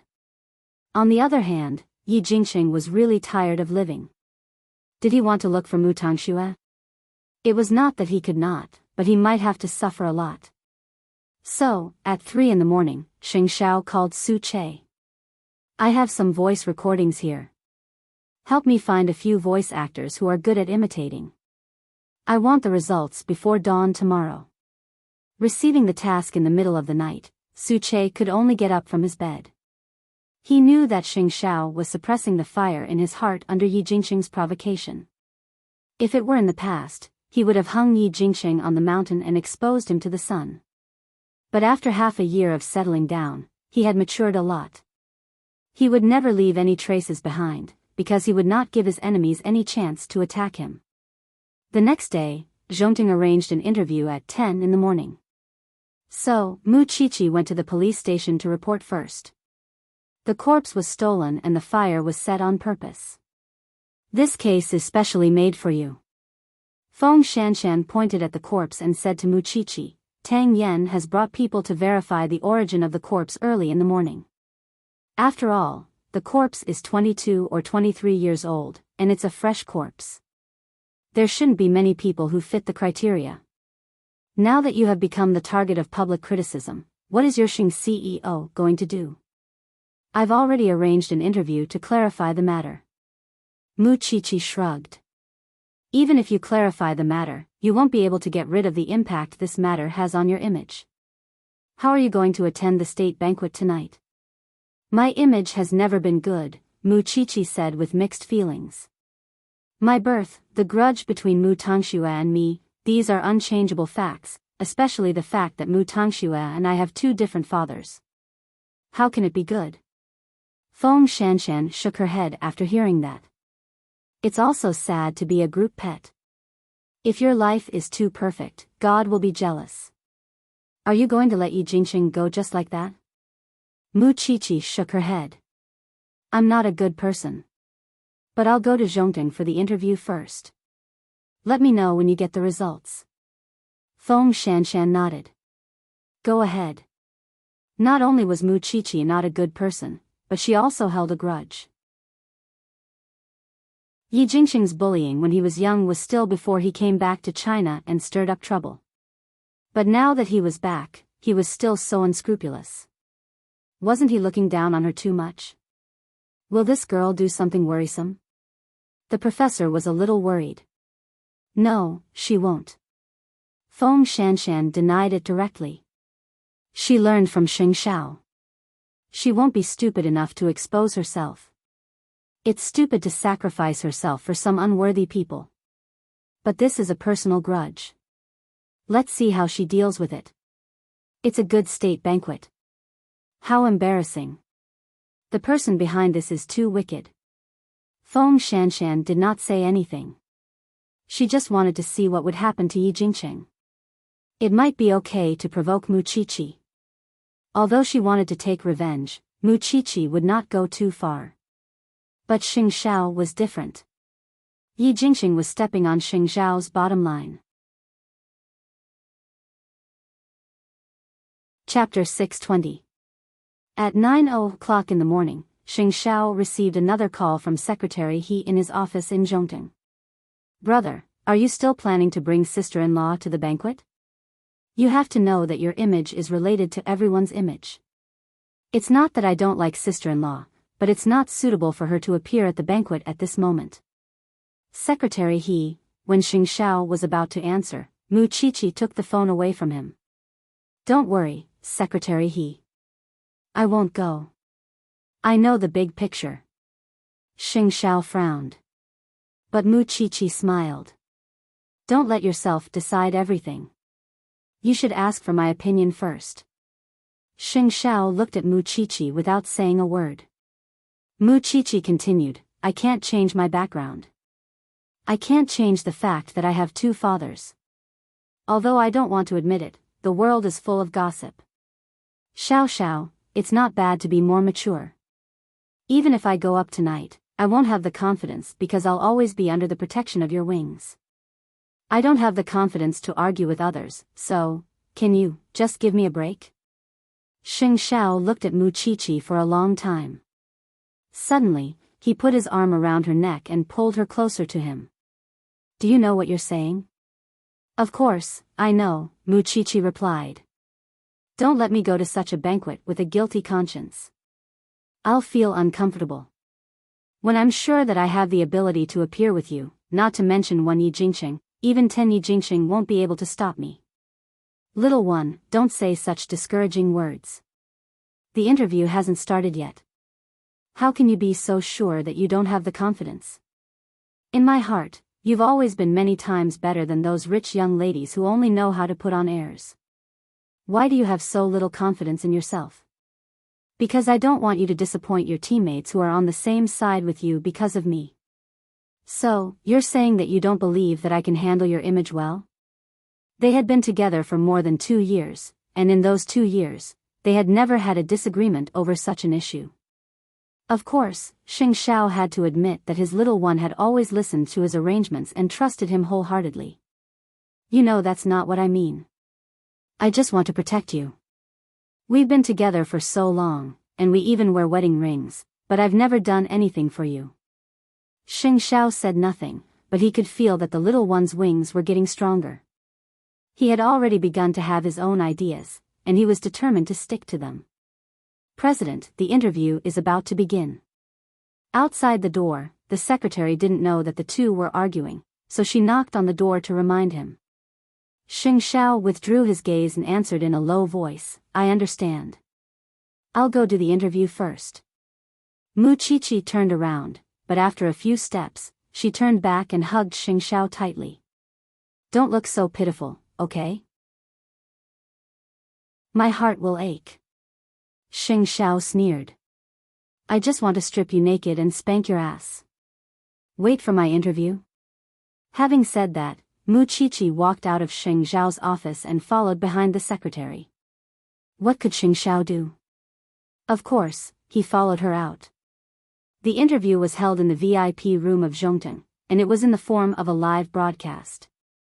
There were live broadcast platforms everywhere now, so that the information could directly satisfy the psychological needs of the audience. Mu Qiqi simply touched up her makeup and sat down in front of the camera. The person interviewing her was Fang Lan, the columnist of the best news media in the country. She was very easygoing, and it was obvious that she was very cultured. Miss Mu, you can start now. Just make an okay gesture. It's a live broadcast today, so you don't have to be nervous. Just answer the questions truthfully. Mu Qiqi nodded and made an okay gesture. Fang Lan quickly got into the mood, faced the camera and said her opening remarks. This is Real Person Chronicle. Welcome to our live interview. I'm Fang Lan. Since yesterday, there's a person. She's not a media figure, but she's at the top of the hot search list. She's not an entertainment star either, but she's a hot topic. Today, we're interviewing the person involved in this matter, Miss Mu Qiqi. Mu Qiqi looked at the camera and greeted the audience. Then, the questions we're going to ask today are relatively sharp. If you encounter any questions that you don't want to answer, you can just say it. Mu Qiqi nodded. First of all, we want to know. Is the body found yesterday morning your sister? No, Mu Qiqi replied immediately. It's confirmed that it's not. I'm sorry, but it's not convenient for me to reveal the details. I understand.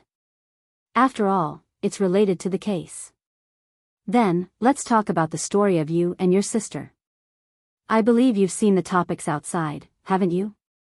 Mu Qiqi thought about it and nodded again. Yes, it's hard not to see. What do you think about the topic of you enjoying life while your sister is suffering? I don't really see it. I just don't understand. Did the netizens lose their memories? First of all, my sister killed my grandmother and framed me for it. She stole my college entrance examination results and indirectly killed our mother. Why shouldn't she suffer? Should she still be enjoying life? Muchichi answered naturally.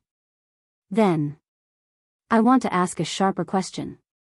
What do you think about the fact that you and your sister have two fathers? Muchichi looked at the reporter. She really knew how to ask the most explosive questions. To be honest, I've thought about running away because I know that this matter might bring ridicule and hurt to the people around me. But, it's not something I can choose. What can I think about it? In this world, the last thing a person can choose is their family background. I've told myself that I have a good family, a husband who loves me, and friends who support me. My life is very complete, so I don't need to care about these malicious mockery. However, when it's said out in the open, I can't just ignore it. But what did I do wrong? Are you afraid? Fong Lan asked again seriously. Afraid? Muchichi was stunned for a few seconds. Then, she said, the body is not my sister's, but the news has spread to every household. It's as if I've become a murderer overnight. Are you asking me if I'm afraid? I'm not afraid. Why should I be afraid? If I'm afraid, won't the person who wants to destroy me get what he wants? Chapter 621. Miss Mu, do you mean that this is a trap? Fong Lan asked, catching on to the main point in her words. Miss Fong, think about it carefully. My sister's body was found disguised as my sister's body in her house. Then, they bypassed the police station at the scene of the crime and reported it to the crime squad that I'm in. Then, an overwhelming amount of scandals came one after another. Doesn't this seem like a meticulous plan? I'm guessing that if I were to be interviewed by a live broadcast, the conclusion that I'm suffering from persecutory delusions would come out soon. Fong Lan thought about it carefully and smiled. Speaking of which, it seems to make some sense.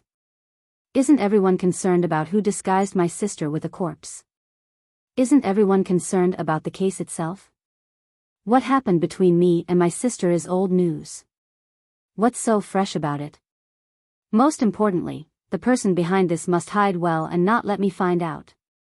You're committing a crime, and the law will let you know how to behave. That seemed to be the case. Who was the one who disguised Mu Tongxue? Who was the one who died? And who was the mastermind behind all this? That was the question that the spectators should be paying attention to. I'm ashamed. I'm just a forensic assistant now, but I've been fortunate enough to be involved in many cases.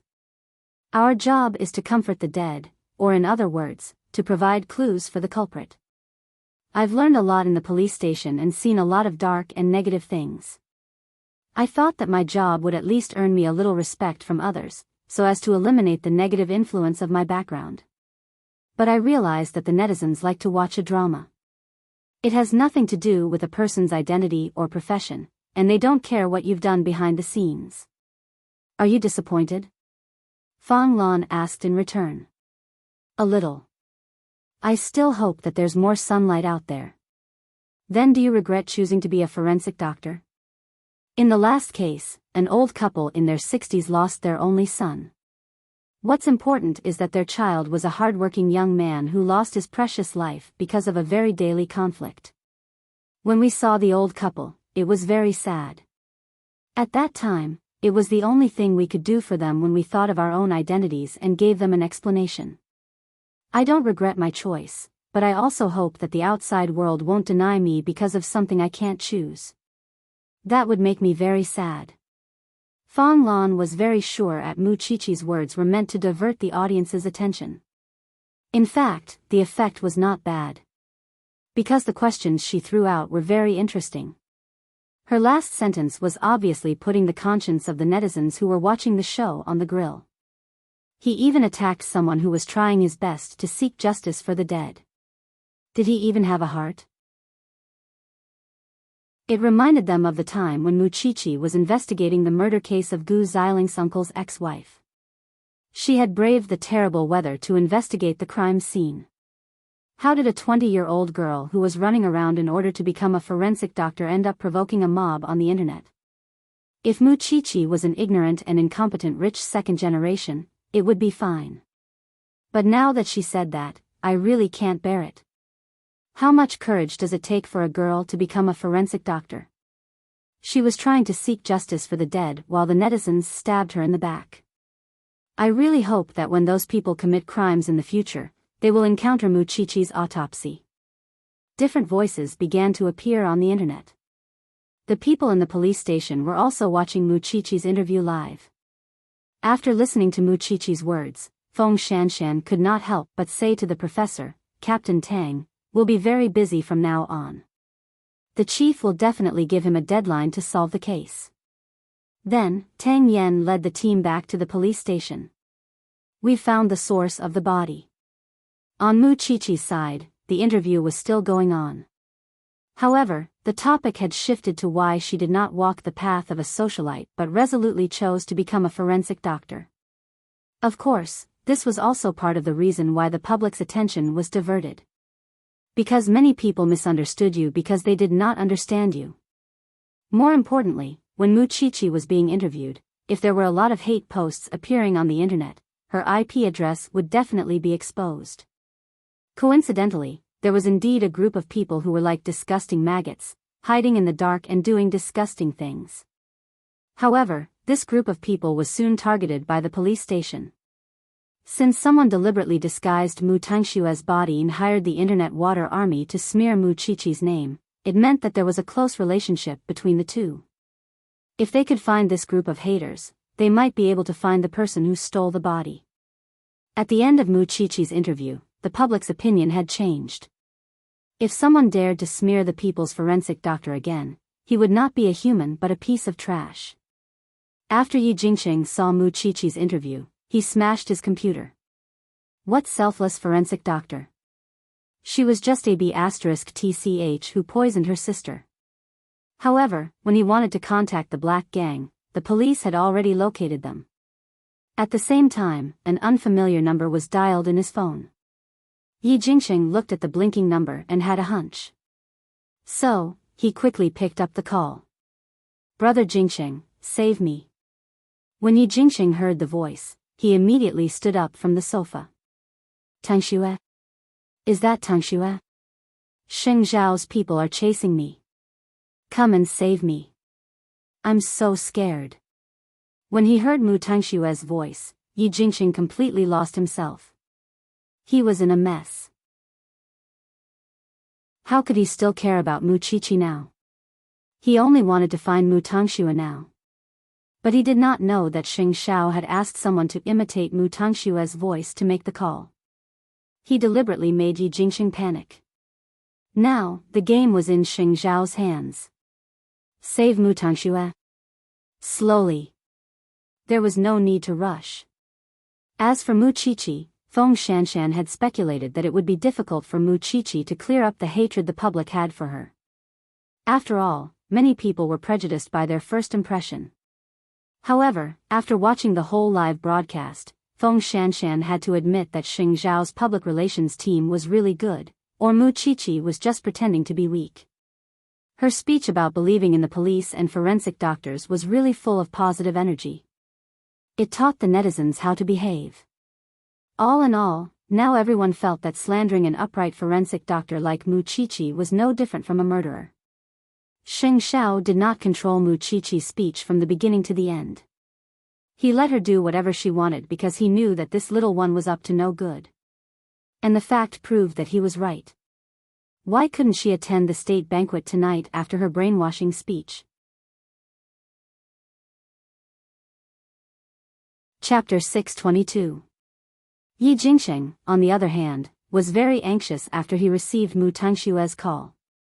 He did not know where to find Mu Tangxue, and he did not know if Mu Tangxue would call him again. Or perhaps, he was afraid that Mu Tangxue would be caught by Xing Zhao. Of course, since this was a good show arranged by Xing Xiao, Mu Tangxue would certainly call him again. But he was not in the mood to talk to Mu Qiqi anymore. He did not care if Mu Qiqi had cleared up the rumors or not. After half an hour of the interview, Mu Qiqi was completely different before and after the interview. When she got off the interview, she felt relieved. No matter what the result was, she had done her best. Xing Xiao hooked his finger at her from behind the staff. Mu Qiqi ran over and hugged Xing Xiao's waist naturally. Was my performance just now okay? Show her the comments on the internet. Xing Xiao turned and ordered his secretary. The secretary nodded with a smile and passed the phone to her. Madam, it was a success. I have racked my brains to direct the public's attention to my identity as a forensic doctor. But I have to work harder in the future to be worthy of my profession. Mu Qiqi returned the phone to the secretary. What about Yi Jingqing? Is there anything else he can do? He has no time to deal with you now. Xing Xiao hugged Mu Qiqi. They walked out of the VIP room and returned to Xing Xiao's office. What do you mean? Mu Tangxue called him. He is thinking about how to get news about Mu Tangxue now. Xing Xiao sneered. Mu Qiqi thought that her man would not let Yi Jingqing find Mu Tangxue's whereabouts so easily. There must be something fishy about it. Aren't you curious? Did Mu Tangxue really appear? She must be fake. Mu Qiqi patted her chest confidently. I know my man very well. He will not let Yi Jingqing get away with it so easily. I have found him a top-notch dubber. Xing Xiao's voice was cold and dangerous. It will take at least a year and a half to find her from my hands. Mu Qiqi laughed when she heard that. You're the best. After lunch with me, go home and try on some clothes while waiting for me. I want to see what kind of negative consequences will occur if I bring you to the state banquet. Mu Qiqi looked at him and knew that he was not joking. So, she nodded. Even so, I still have to show my attitude. If I'm not suitable to appear in the state banquet, I won't go. You're just trying to undermine me. Xing Xiao did not say anything else. He only scolded her affectionately. Mu Qiqi laughed, but soon received a call from Feng Shanshan. The source of the corpse has been found. The people who framed you are also at the police station. Aren't you coming back at such an exciting moment? Mu Qiqi glanced at him and asked for his permission. I know the state banquet starts at 7.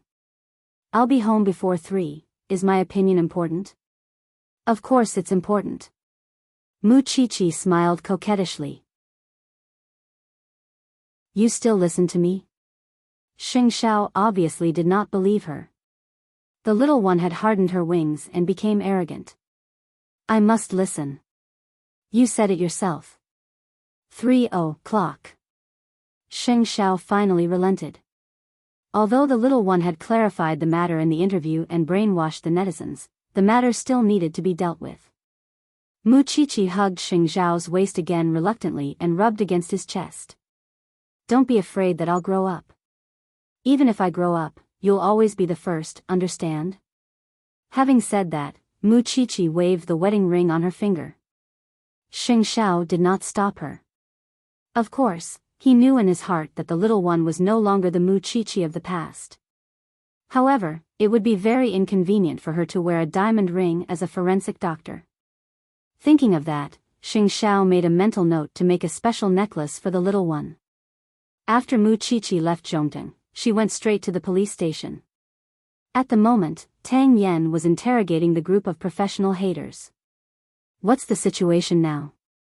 The stolen corpse is also from the slums. It's a woman who was the mistress of Big Brother. Her name is Song Qiao. She was dug up just a few days after she was buried. Poor thing. Feng Shanshan answered Mu Qiqi's question. The person who stole the corpse hasn't been found yet. It's not easy to find any clues. As for those haters, they still refuse to admit that they took the money. They only said that they hated you, so they were so agitated. It seems like they would rather be detained for 7 days. Tang Yen has already arranged for someone to check if there's any big income in their bank accounts recently. Someone deliberately set this up. Of course, they've thought about it carefully. Besides, we all know the punishment for stealing a corpse.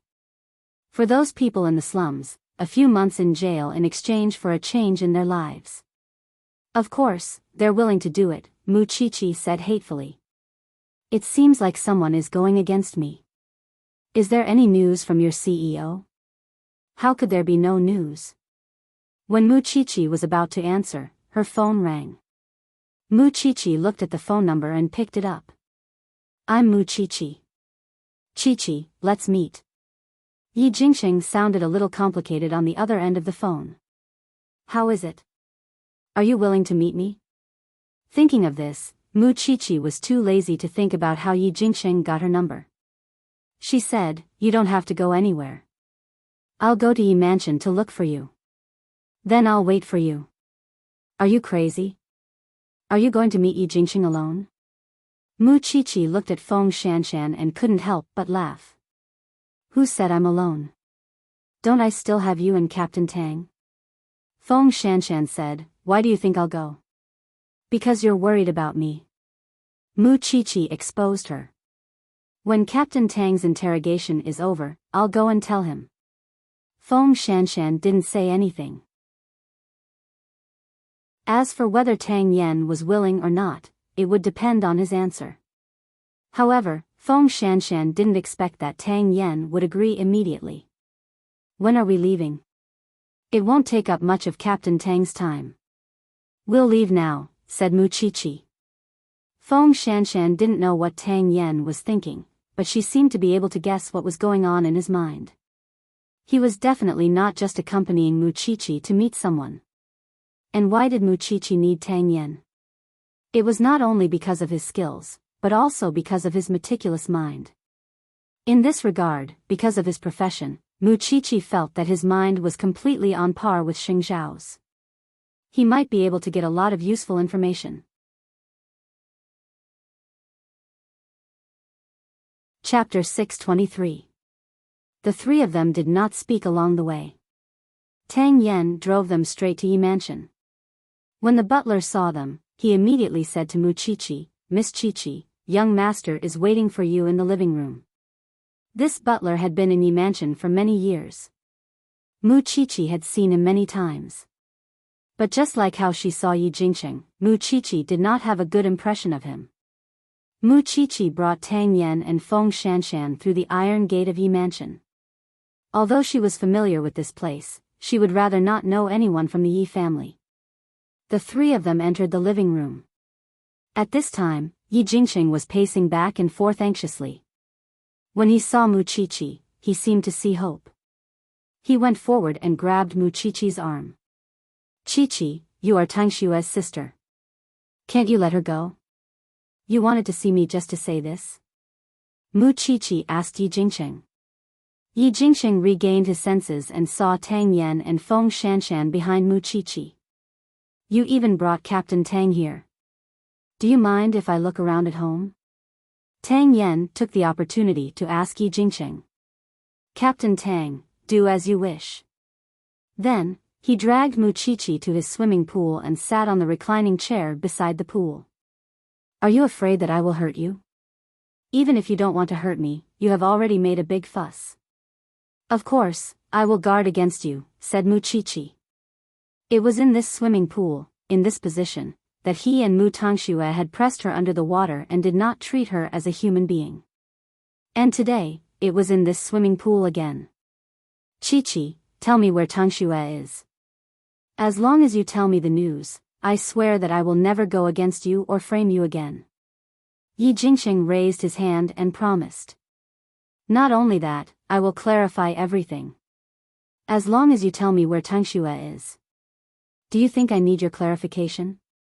Mu Chichi curled her lips coldly and said, you should keep your scheme for yourself. Anyway, I will find evidence one day. Chichi, why are you so stubborn? Yi Jingxing was anxious. Look, you are Tangxue's sister. How can you control your sister's freedom forever? Don't you think so?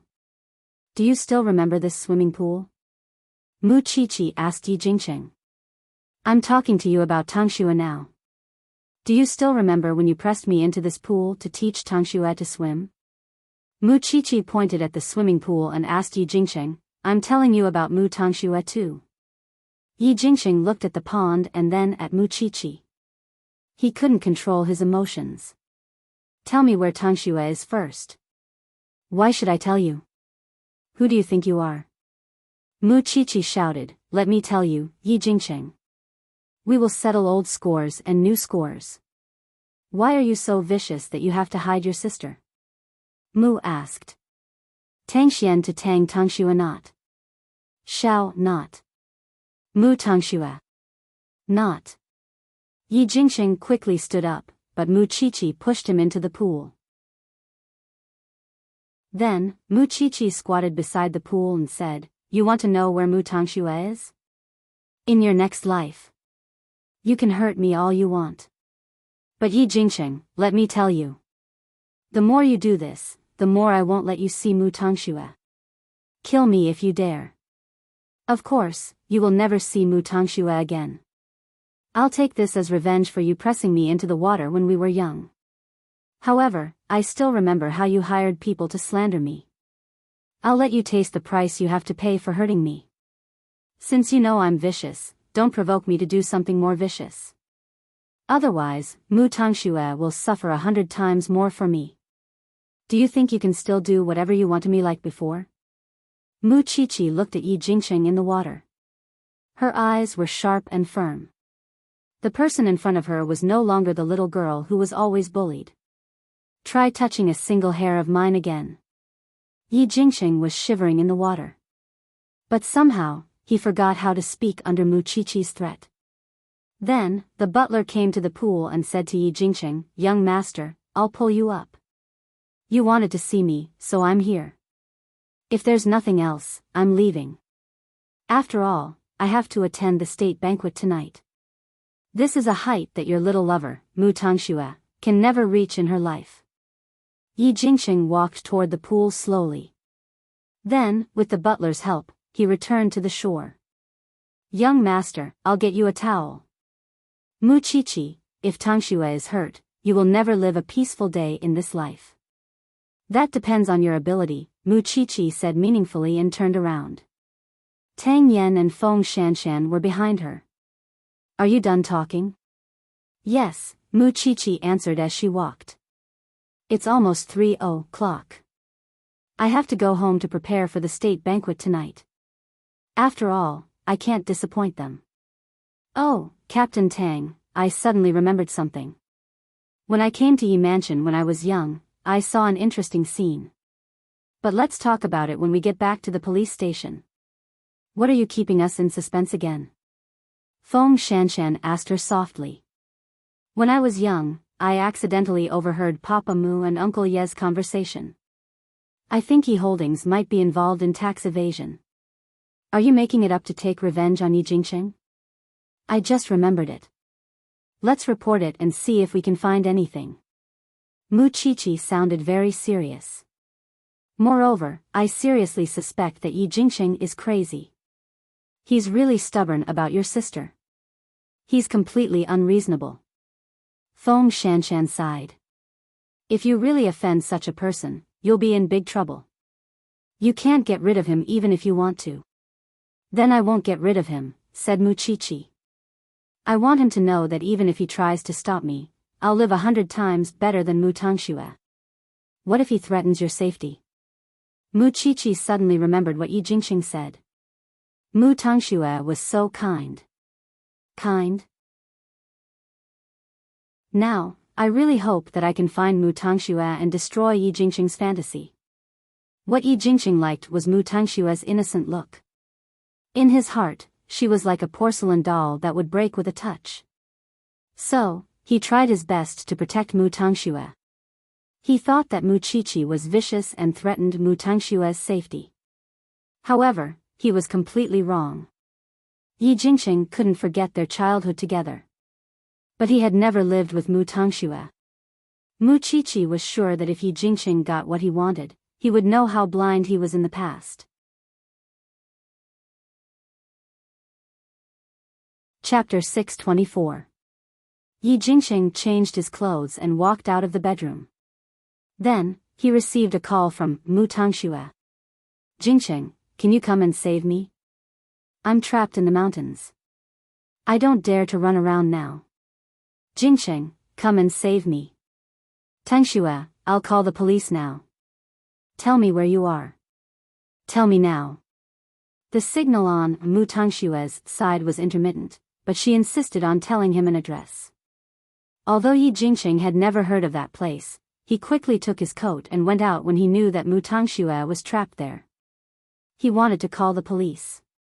If Xing Zhao's men were really looking for Mu Tangxue, he must bring the police there as soon as possible. But he did not know that it was an eye for an eye from Xing Zhao.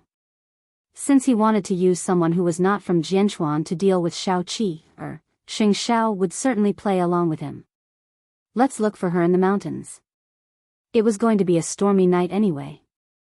At 3:00 in the afternoon, Mu Qiqi arrived home on time. By then, the dress she had chosen had already been fitted according to her measurements. Mu Qiqi washed away her tiredness and stood in front of the dressing mirror to try on the dress. It was a strapless A-line high-waisted dress. The combination of beige and dark green made her look like a noble lady from medieval France. Especially when it was worn by Mu Qiqi, it accentuated her good complexion and liveliness. All right, madam. Chief Xing will come and pick you up at 6:00. The stylist had even styled her hair into a bun. Her hair was loose and fluffy, making her look even more lively. Thank you for your hard work. Mu Qiqi almost fell asleep. It had been a long time since she attended a formal event with Xing Zhao, except when she accompanied him to the cocktail party. So, Mu Qiqi was a little nervous when she attended the state banquet this time. After all, the people she was going to meet were not businessmen. They were all big shots who often appeared in the news. At the police station, Feng Shanshan had just sent off the group of haters. It was New Year's Eve after all. Everyone wanted to go home to celebrate the new year.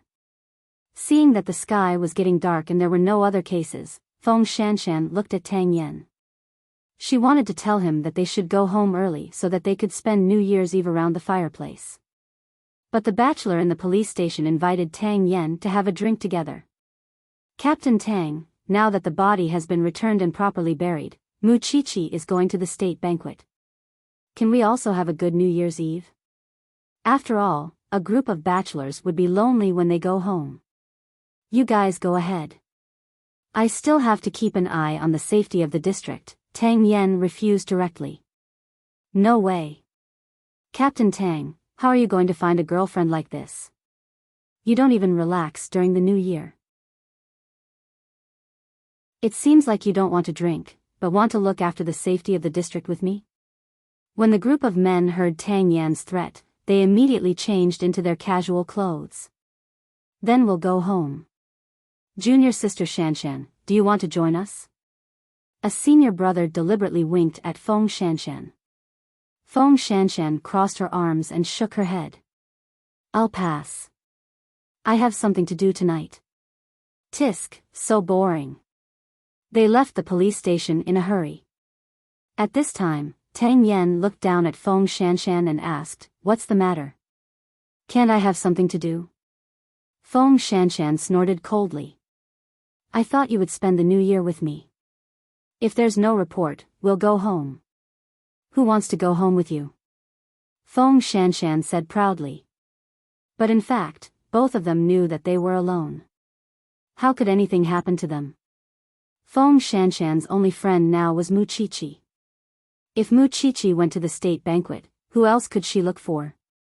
Tang Yan knew that Feng Shanshan did not mean what she said, so he did not say much. He just looked at the rain outside the door and hoped that everything would be fine tonight. At 6:00 in the evening, Yi Jingqing finally found the location Mu Tangxue gave him with the police. It took them 4 hours to get to the top of the mountain. However, there was not even a shadow, let alone a person. Yi Jingqing was a rich man's son. He had never been so embarrassed before. It was all thanks to Xing Zhao. Yi Jingqing couldn't find her, so he called Mu Tangxue. He saved the number, but the voice message told him that the number was turned off. In other words, he couldn't provide any more information to the police about the search. The police prepared to go down the mountain. After all, there was no sign of anyone on the mountain. They could not continue wasting time here. Yi Jingqing's report was just a one-sided story. You can't go. We haven't found the person yet. Chairman Yi, please don't waste our police resources. No one has ever come up here before. Even a man can't survive up there, let alone a woman. There are wild and ferocious beasts in there. It's the new year, please don't mess with us. Believe me, CEO Yi, I'm really sorry. We have to go down the mountain. The rain is so heavy. I have to think about everyone's safety, said the leading police officer. Yi Jingqing's face darkened. Yi Jingqing's face darkened.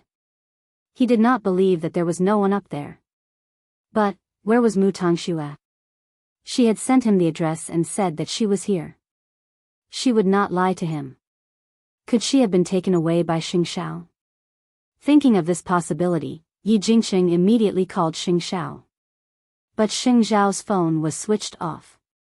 After all, Xing Xiao had already left Banyan Courtyard with Mu Qiqi and was about to reach the venue of the state banquet. The people attending the state banquet were all big shots. Mu Qiqi was very nervous. After all, she was scolded badly yesterday. Wouldn't she be laughed at if she attended such a grand banquet today? Xing Xiao might have noticed her nervousness, so he held her little fist and said, I thought you were not afraid of anything. It turns out that you have something to worry about. I'm afraid that I will embarrass you, said Mu Qiqi. Xing Xiao pinched her palm and looked at the ring between her fingers. He smiled. You just need to stay by my side.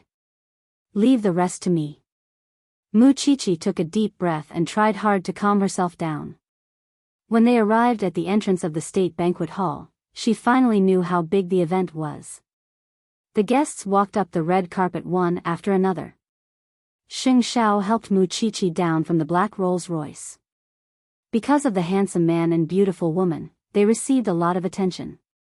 However, the big ring between their fingers announced to the world that they had completed the big thing in their lives. They were a couple now.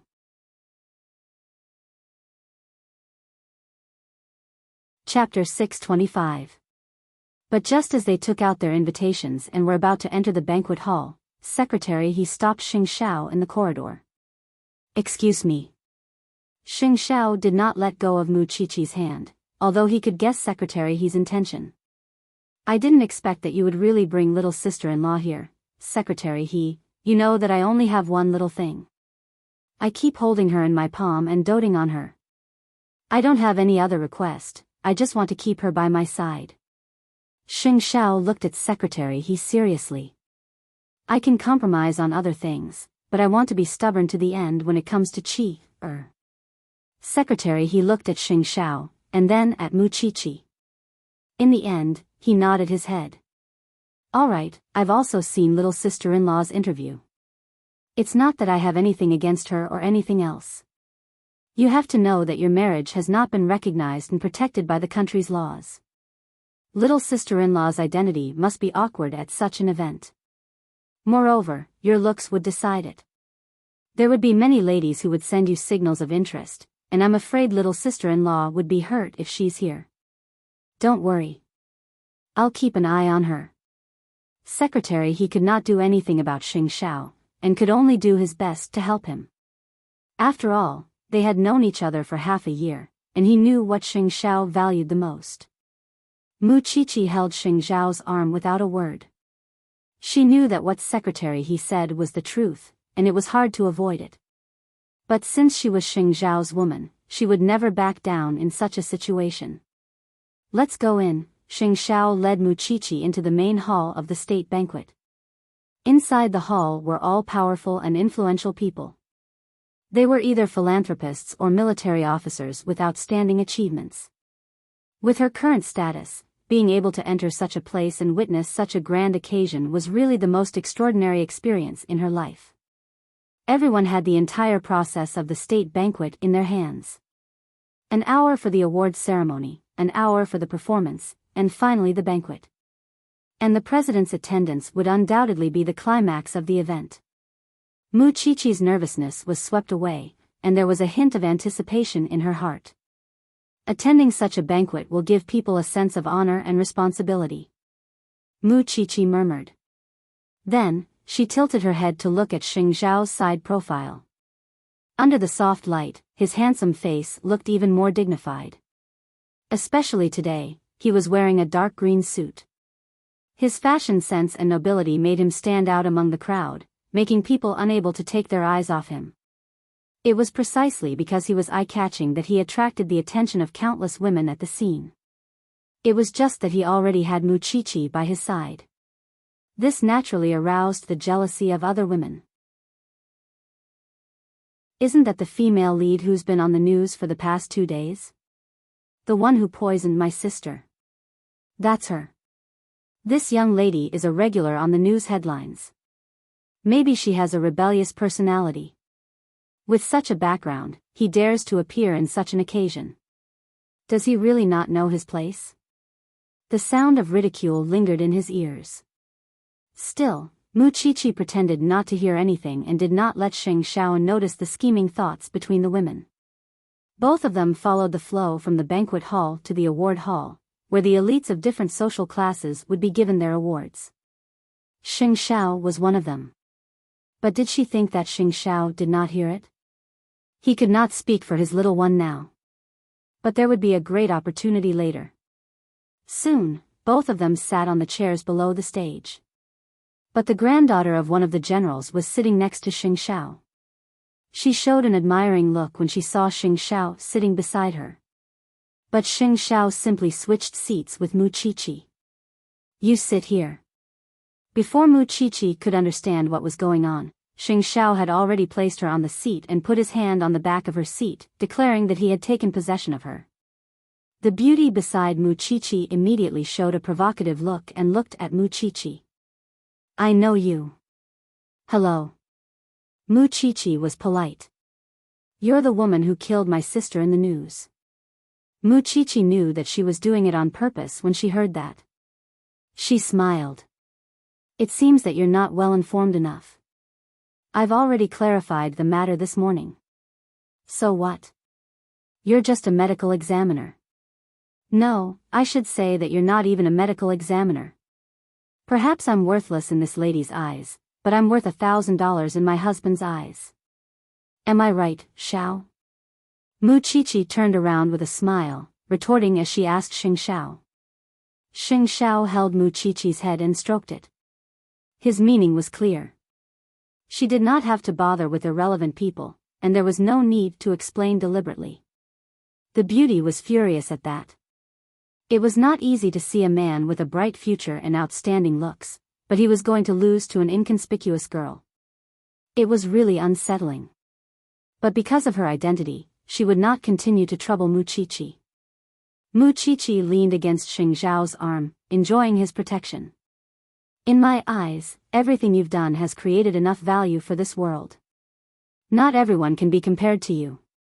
Muchichi could not help but smile at that. I also firmly believe that everything I do is not inferior to others. Silly thing. The girl beside Muchichi showed a look of extreme disdain as she listened to their conversation. Muchichi was a country bumpkin. Why do you have to be so sacred? I've already had dinner with the president many times. Isn't it because of your father or grandfather? Muchichi asked in return. The girl was left speechless. Then what have you done that's valuable? I can learn from you. Although Muchichi did not like such occasions, she would get used to it. After all, she did not think that she was shameful, nor did she think that she was inferior. Xing Zhao reminded Muchichi when he saw that the girl was speechless. Be careful. Don't bully a weakling. I'm going to the washroom. Muchichi nodded. When she saw Xing Zhao getting up, she gave the girl on her right a look of thanks. Isn't it just a money grubber? What's so great about that?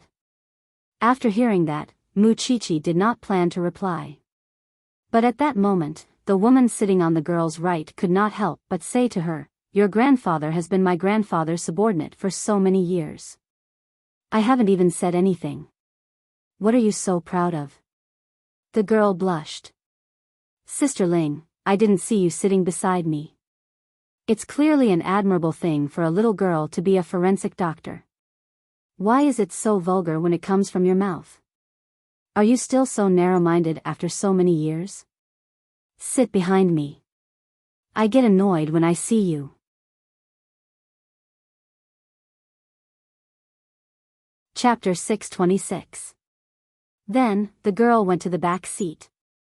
It was then that the woman who helped Muchichi just now responded with a smile and sat beside her. "Logically speaking, your grandfather is the chief of the military and your uncle is the mayor of Jianchuan. Your background is no less than that thing just now.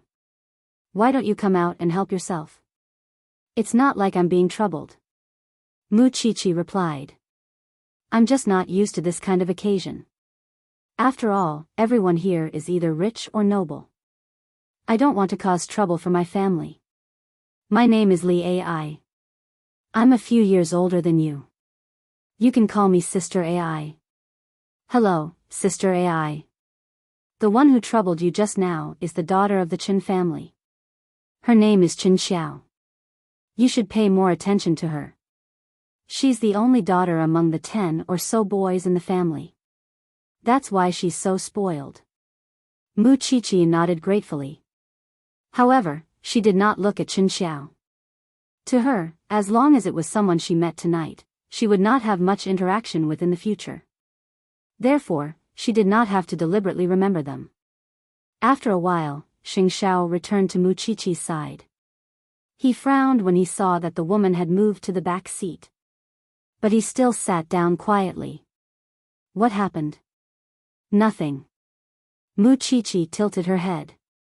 "The award ceremony is about to begin." On the stage not far away, the well-known MC spoke wittily, making the atmosphere relaxed and cheerful.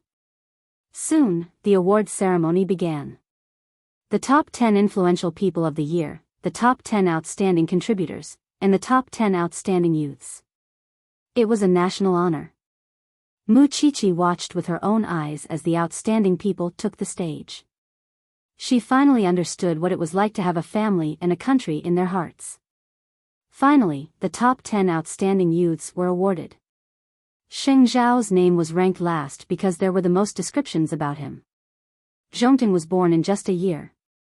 But this outstanding talent is invincible in the business world. He transitioned from the diamond and jewelry industry to the military industry.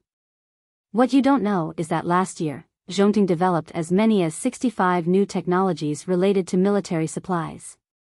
Among them, 60 have passed the national certification and will be widely used in the military in the future. Not only that, this 28-year-old CEO has also dabbled in the development of many novel fields. He has even begun to research new weapons and has achieved preliminary results. We have reason to believe that Zhongting's future represents strength and confidence. The confidence of our country and ourselves. Muchichi tilted her head to look at Xing Xiao. She looked at her man. She really did not expect that he had done so many things in just a year that she did not know about. Mesmerized? Xing Xiao turned to look at Muchichi as well. He knew the look in her eyes. It was the same look she had when she was infatuated with him. "Hurry up and get on the stage. The host is calling your name." Muchichi quickly reminded him. Xing Xiao reached out and hugged her. Then, he got up and walked to the podium from his seat. He was one of the few people who had ability, talent, temperament, and good looks. It would not be an exaggeration to describe him as handsome and unruffled.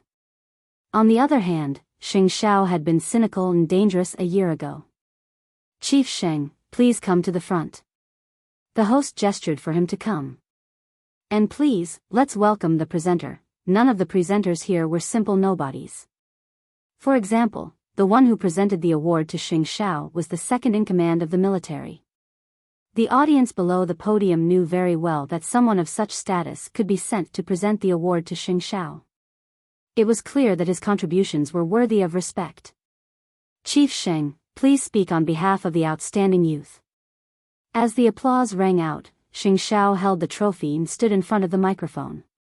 It's been almost a year. The entire team of Enchanting and I have done a lot of research and experiments. Now, Enchanting finally has infinite possibilities. As the host said just now, I've done 65 studies. 60 of them have passed the test and will soon be put to use in the military. But you definitely don't know why I've put so much effort into trying to change the working environment of soldiers. Not only soldiers, but people in other industries as well. Halfway through, Xing Xiao suddenly looked at Mu Qiqi and pointed a finger at her. Because of my little wife. Ever since she became a forensic doctor, she had to deal with all kinds of corpses every day. There's always an unbearable smell on her. That's why I thought if there's any way to stop her from being troubled by that problem. And because of my understanding of her, I started thinking about various industries, and it's also because of those thoughts that I've put in a lot of research. My wife's existence makes me feel the weight of my responsibility. I also hope that my ability can really be used by society. After hearing that, the host couldn't help asking, Chief Sheng, did you tell your little wife about the research you've done? Xing Xiao shook his head. She goes to school during the day and interns at the police station at night. Sometimes, she's called out for field work in the middle of the night. I can see that you seem to support her career. At the mention of Mu Qiqi, the audience below the podium could clearly feel Xing Xiao's face softening. She's not just young. She's petite too. But she has a soul. To me, she's my equal. Xing Xiao answered seriously. A person's true value is to contribute to society. Seeing her little body working hard every day to find the murderer, I, as her husband, would certainly be more disciplined than her. Then it seems that Mrs. Sheng has contributed a lot to Zhongting's greatness. Mu Qiqi looked at Xing Xiao from among the crowd. Xing Xiao was also among the crowd, looking at Mu Qiqi. The couple's eyes were shining like stars. It was fine if others did not understand. As long as they understood each other, they would have the whole world. Then, Xing Xiao walked down the podium step by step and returned to Mu Qiqi's side. Mu Qiqi looked at him, her heart softening. You never told me about this. I thought I was just a mischievous burden to you. You never see how much influence you have on me. Didn't I tell you before? You don't have to do anything when you stay by my side. I know how to absorb nutrients from you.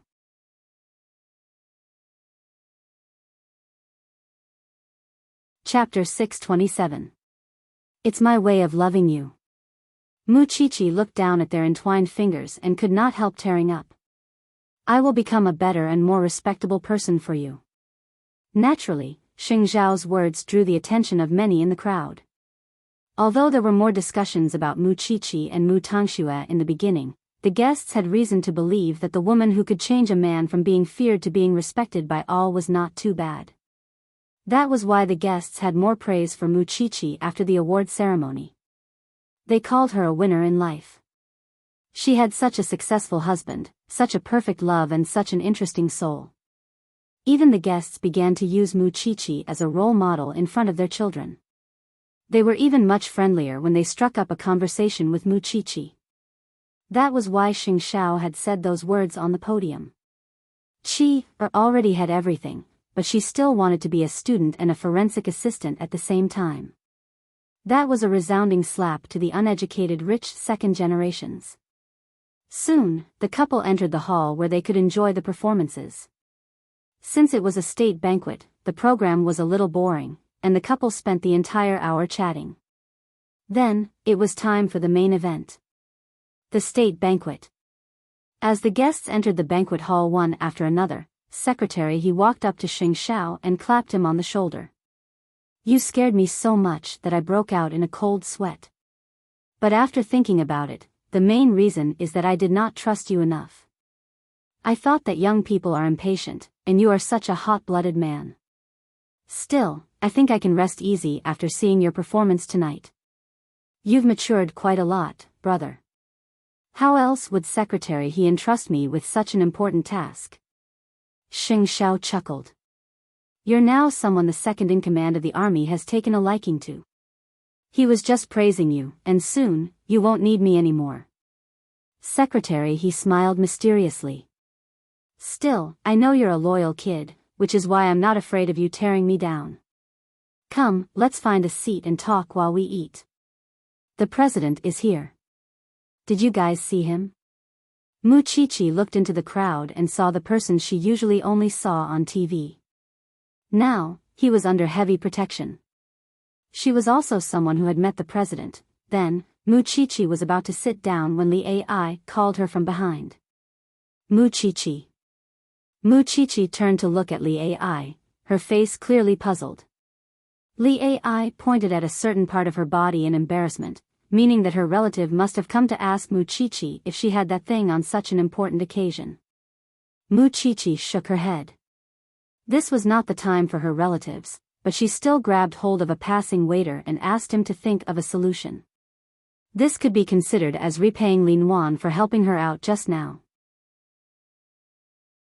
But just as she turned around to sit next to Xing Xiao, she was suddenly tripped by a passerby. Muchichi lost her balance and fell to the side. Fortunately, Xing Xiao caught her in time. Muchichi blushed as she leaned into her man's arms. What? Do you want to embarrass yourself at the state banquet? Muchichi shook her head. That's what I'm most afraid of, so I was very reserved the whole night. What are you afraid of? You fell down, but didn't I catch you? At most, we will embarrass ourselves together. When Muchichi focused her gaze, she realized that Xing Xiao was holding her hand, while the guests around them were all staring at them with smiles on their faces. Hurry up and sit back down. Brother, if Muchichi is not young, you would really be laughed at. Secretary he laughed. But you can't stop little sister-in-law from being young and energetic. It seems that most people can understand you now. I've told you. That's the only treasure I have. Xing Xiao watched as Muchichi said that, before resuming his conversation with Secretary He. Just then, Qin Xiao brought her grandfather to Xing Xiao and Muchichi's table. From their expressions, it seemed that they did not come with good intentions. Shameless brat. You still have a long way to go. How dare you be so arrogant now? With that, Grandpa Xing deliberately arranged for Qin Xiao to sit next to Muchichi. You sit here. I want to see who dares to bully you. Qin Xiao gave Muchichi a smug look. But Muchichi did not care about her at all. Xing Xiao and Secretary He did not even bother to look at them. Before the state banquet began, the president gave a speech and wished everyone a happy new year. Then, the sound of fireworks was heard outside the banquet hall. This new year had indeed passed with extraordinary significance. 40 minutes later, the banquet was coming to an end. Because they still had to go home for a reunion, the guests began to leave their seats one after another. At this time, the old man of the Qin family walked in front of his granddaughter and said, Jiao Jiao, Grandpa has already helped you vent your anger. Just now when your Grandpa Lin was talking about those outstanding youths, I directly told him that those people are nothing more than snakes and rats. They are being praised. Don't be angry anymore. Follow Grandpa home. Qin Xiao snorted. Muchichi knew that the old man was talking to her, but she ignored him. I'm just not used to seeing her. Jiao Jiao, you are a noble person. How can you compare yourself with others? Be a good girl and go home. To Muchichi, he was just an old man who spoiled his granddaughter. So, she did not respond to his sarcasm. She pretended not to hear it. Muchichi, are you deaf? With those words, Muchichi turned around. But Xing Xiao grabbed her shoulder. Wipe your mouth. Let's go home. All right. The legendary CEO that no one dares to mess with is just so-so in my opinion. Qin Xiao continued to cause trouble for them. Old Chen, you are unreasonable. She is not the descendant of a hot-blooded soldier. Xing Xiao did not even look at Qin Xiao. He said to Grandpa Chen, "It's fine if you spoil her at home. But you should know that you can't protect her forever. The more enemies you allow her to make, the more swords she will get stabbed in the future. If you don't teach her well, someone will teach her for you in the future.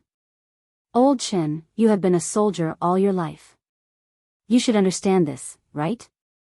I brought my wife here today. I did not provoke Miss Chen. I even tolerated her many times. If you are too aggressive, I don't mind teaching your descendant a lesson for you. After all, I am still young, am I not?"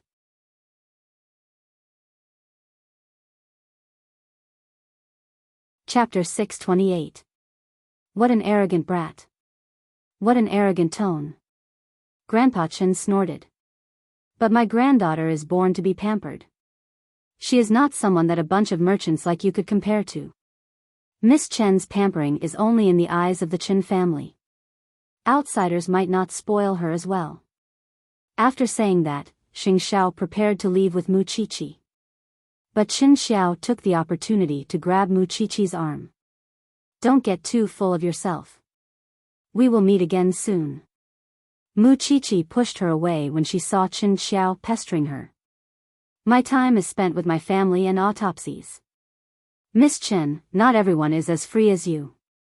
Just wait and see." With that, Qin Xiao walked in front of Grandpa Chen in a huff. When Grandpa Chen saw that his granddaughter had left, he quickly chased after her dotingly. Mu Qiqi shook her head when she saw that. "I hope I won't meet such a pampered lady again." Xing Zhao's lips curled into a smile. Then, he patted the back of Mu Qiqi's hand. "Let's go home. Since there's nothing else, I'm going home too. Your sister-in-law is rushing me." "Secretary," he said to them when Grandpa Chen left. Mu Qiqi smiled and waved at Secretary He, but she could not move her feet. "Xiao Xiao, wait. We will leave after the other guests have left." Xing Xiao frowned. "What is it?" "My heels seem to be broken." She almost tripped just now because the heels were too heavy. Xing Xiao crouched down and found that Mu Qiqi's silver heels could no longer walk. So, he bent down and carried Mu Qiqi horizontally. "Put me down." Mu Qiqi struggled when she saw that there were people around them. "I've already picked you up. You might as well stay put." Xing Xiao ignored her resistance and walked out of the banquet hall with her in his arms. "There are so many people watching. You were so shameless before. But now, you are so thin-skinned." Mu Qiqi lowered her head and buried it in Xing Xiao's arms. Then, an attendant draped a black coat over Xing Xiao, and he carried Mu Qiqi into his black limousine. In the VIP lounge on the second floor of the state banquet, the president saw the young couple leaving and thought it was a little interesting. He said to the secretary beside him, "This is a pair of loving young people." "Yes, but they are not husband and wife yet. Miss Mu is still too young, so they can't register yet." "Are you also complaining that the marriage law stipulates that the age is too high?" "I didn't say anything." The secretary quickly shut up. Although, this was what he thought in his heart. When the bell rang for the new year, Xing Xiao and Mu Qiqi were on their way home. Mu Qiqi lay on Xing Xiao's lap, watching the fireworks bloom in the sky. "So beautiful. Such an atmosphere is perfect for champagne and kisses." Xing Xiao stared at Mu Qiqi's little head, his long right hand resting on her shoulder. Mu Qiqi turned her head to look at Xing Xiao. She threw away her shoes, propped herself up, and looked at the man. "Do you want a kiss? I'll give it to you now." Xing Xiao did not move at first, pretending to be calm. But when Mu Qiqi really got close, he directly hooked his arm around the little one's neck, ready to teach her a good lesson in the car. In front, the driver could not see the situation at the back because he was separated. So, the two people in the car were even more unscrupulous. It was the most beautiful fireworks to be watched with the most important person.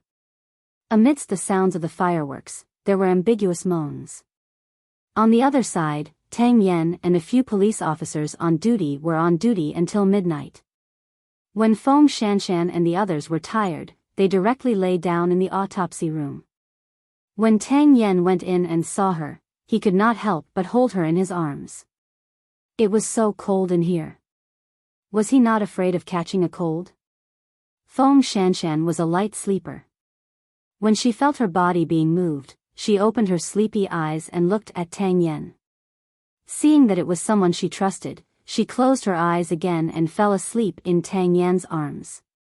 There are fireworks outside. Do you want to join us? After that, we'll go home.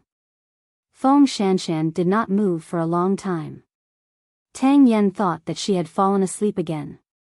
But a minute later, Feng Shanshan tried her best to open her eyes. Let's go. When they reached the courtyard, Feng Shanshan woke up. This was because this thing was something that her parents had touched before their divorce. How many years had it been? In her heart, she had always felt that fireworks were something that only people with a whole family were qualified to set off. So Shanshan hasn't gone back yet? Come and set off fireworks with your senior brothers. Feng Shanshan laughed and ran over. Tang Yen looked at Feng Shanshan from afar. He did not join in, but when he saw Feng Shanshan smile, he felt a trace of warmth in his heart. Perhaps this winter was not as cold as before, or perhaps it was because he had a lover. Captain Tang, you come too, the people in the team called out. Tang Yen shook his head and refused decisively. You guys go ahead. Junior Shanshan, hey, do you not have a lover? That's why you're still here in the middle of the night with us bachelors. I do, Feng Shanshan replied naturally. My partner happens to be a workaholic. He doesn't have time to accompany me during the new year, so I was forced to stay here and set off such boring fireworks with you guys. That's too unromantic, isn't it? How could he have such a cute girlfriend like you? That's right, girlfriend. Alright, it's about time. I'll send her back. You guys pack up and go home for the new year. When Tang Yen heard those 3 words, he could not bear the throbbing in his heart, so he gave Feng Shanshan a look. Captain Tang, Happy New Year. After the 2 of them waved at Tang Yen with a smile, Tang Yen left with Feng Shanshan.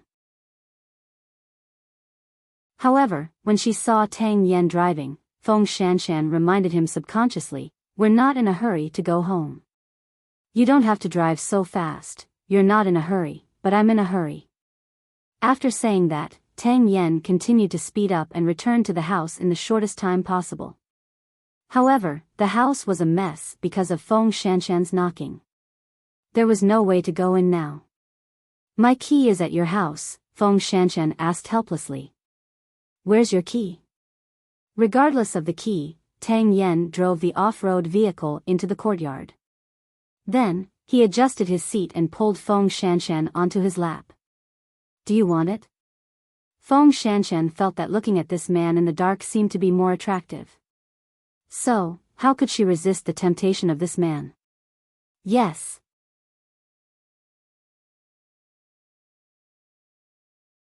Chapter 629. As soon as she finished speaking, Tang Yan's kiss was like a shower. In the car, under the fireworks, the 2 of them hurriedly took off each other's clothes and joined together in the most primitive way.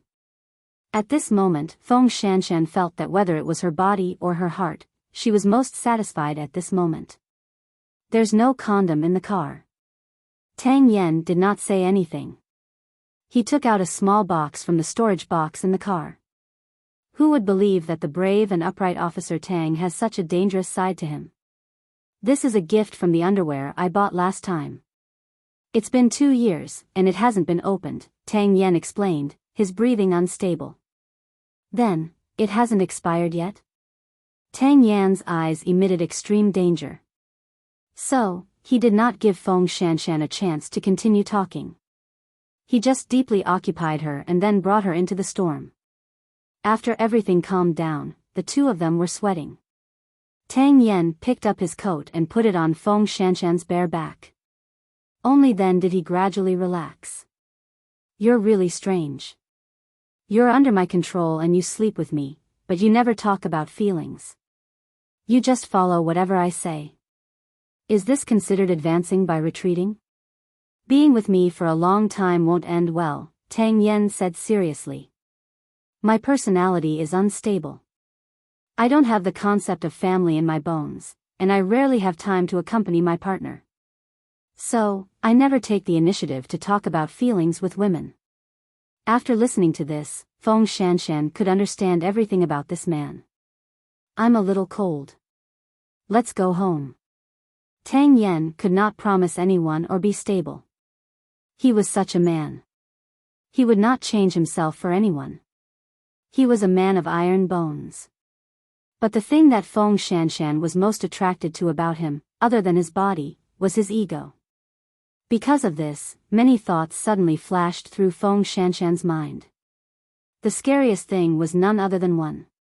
She actually wanted to maintain this kind of relationship with Tang Yen for a long time.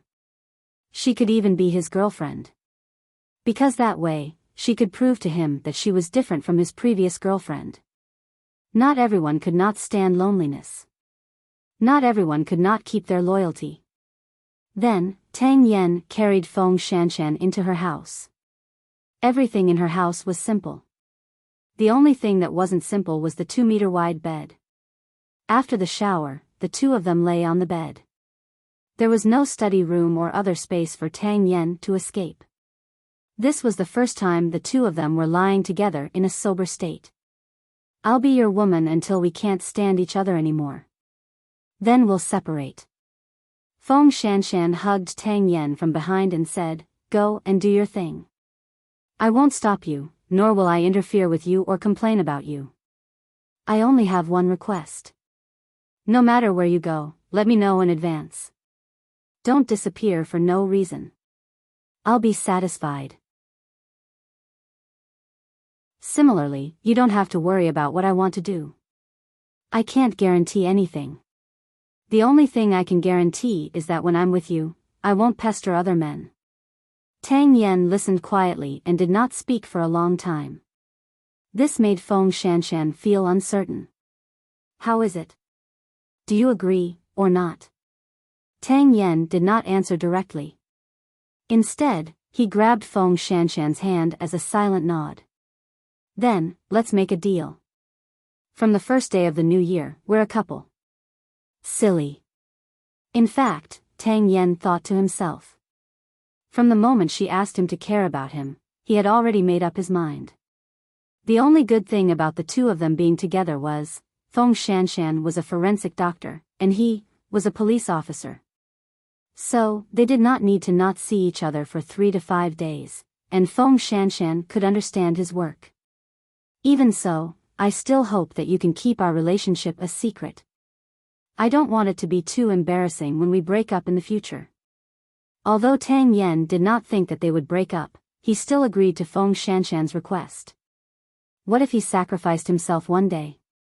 That night, all the houses were lit up. Everyone was reunited, including the Lu family. Lin Mu and also took a break and returned to the Lu family to spend a warm new year with Lu Qianqian. But on the eve of dawn, Lu Qianqian found that the man who was supposed to be sleeping beside her was standing by the bed, deep in thought. She thought about it and felt that Lin Mu and might still be missing everything about the Lin family. "Do you want me to go back with you to take a look?" Hearing Lu Qianqian's voice, Lin Mu and turned around and was a little apologetic. "Did I wake you up? I can't sleep well without you by my side." Lu Qianqian got up and hugged Lin Mu and from behind. "Although I know that your grandfather will not accept me, I really don't want you to have any regrets in the depths of my heart. Why don't I go back with you tomorrow and secretly take a look?" Lin Mu and held Lu Qianqian's hands and shook his head. "Wait until I have some achievements. Then, I can stand tall."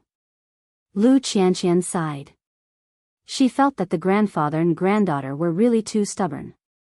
In fact, they had wasted a lot of time to accompany and understand each other. Could it be that she had not shown enough kindness? During this period of time, whenever the Lin family needed help, she would secretly lend them a hand. Even when old Master Lin was hospitalized or other matters, she would bear all of them. Perhaps, her fawning actions were still beneath old Master Lin's notice. So, she could only be patient and continue waiting. Going to the police academy is really too slow. I really want to enter the society directly, then make a career and marry you. Even a capable person like the great CEO can only be a real husband and wife when Muchichi is of age, right? So, we are not in a hurry. Lin Mu-an sighed and smiled. I am in a hurry. Their heads gradually leaned against each other. It was a warm night for the two of them. It seemed that the only person who did not have a good time tonight was Yi Jingsheng. After the police retreated, he continued to look for Mu Tangxue on the mountain. But, he did not even bump into a wild animal, let alone a human. In the second half of the night, he fainted on the mountain. In the end, he had to rely on the police to save him. He almost froze to death on the mountain. This made Mr. and Mrs. Ye's heart ache. This child was too infatuated. Father, why don't we tell Jingsheng that we know where Mu Tangxue is hiding? Then, he won't have to continue looking for her. Look at how much effort he has put in to find her. But, are you willing to let Mu Tangxue become your daughter-in-law? Papa Yi asked. Mama Yi shook her head. I was afraid that the child would become like this. So, I planned to get rid of Mu Tangxue before he came back. But, I didn't expect him to be so stubborn.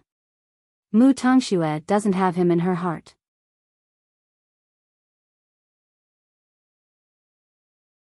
Chapter 630.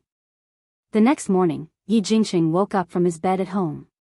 But because of his high fever, he was in a daze. Tangxue. No. I must look for Tangxue. What are you looking for? You've been set up. Do you know that? Tangxue is not on the mountain at all. Mama Yi sat by his bed and looked at her son. Her heart ached for him. Your father has already said that you are no match for Xing Shao. But you didn't listen to him. If the police didn't search the mountain last night, would you have been killed by them? Did you consider how your father and I feel? Mother. Yi Jingsheng looked at Mama Yi apologetically. I'm sorry for you and father, but I just can't let her go. Mama Yi sighed and admitted defeat in the end.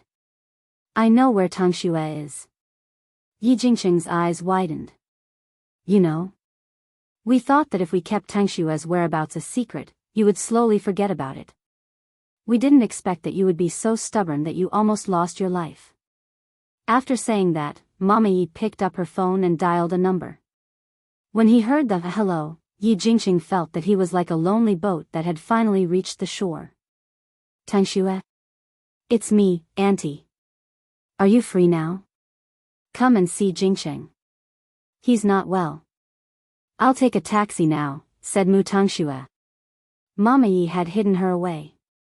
She had left the slums and lived a normal life. Now, she had transferred to another medical school. But in the medical school, she fell in love with a doctor there and was now actively pursuing him. When Yi Jingsheng heard that it was really Mu Tangxue, he got up excitedly and wanted to change his clothes. He didn't want to look so miserable. Not only that, he took the phone on the bedside table and called Xing Shao. I admit that you are ruthless, but I'm sorry, Chief Sheng. I've found Tangxue. I'll make sure to return the gift you gave me last night tenfold. Similarly, now that Tangxue is back, I'm afraid Muchichi's life will not be easy anymore. Xing Shao smiled when he heard the phone call. How do you want Chi-Chi to live? Do you think you've planned everything? Then why didn't you keep an eye on Tangxue? My happiness is about to begin. I will make Tangxue 100 times better than Muchichi. As for that little forensic doctor of yours, she can stand aside. Such senseless threats did not trigger any sense of danger in Xing Shao. Perhaps, Yi Jingsheng's brain was damaged last night on the mountain. Muchichi watched as Xing Shao answered the phone by the window. She propped herself up and asked, Who is it? So early. Yi Jingsheng said that he found Mu Tangxue. He really found it? It's definitely not on the mountain. I'll get Su Che to check immediately. Xing Xiao pinched Mu Qiqi's nose. He even threatened me, saying that if Mu Tangxue came back, he would train her into someone 100 times better than you. Is that so? Mu Tangxue can join the entertainment industry, but I'm not interested. She's good at acting, but her brain isn't good enough. Mu Qiqi said confidently. Was Mu Tangxue still a threat to her?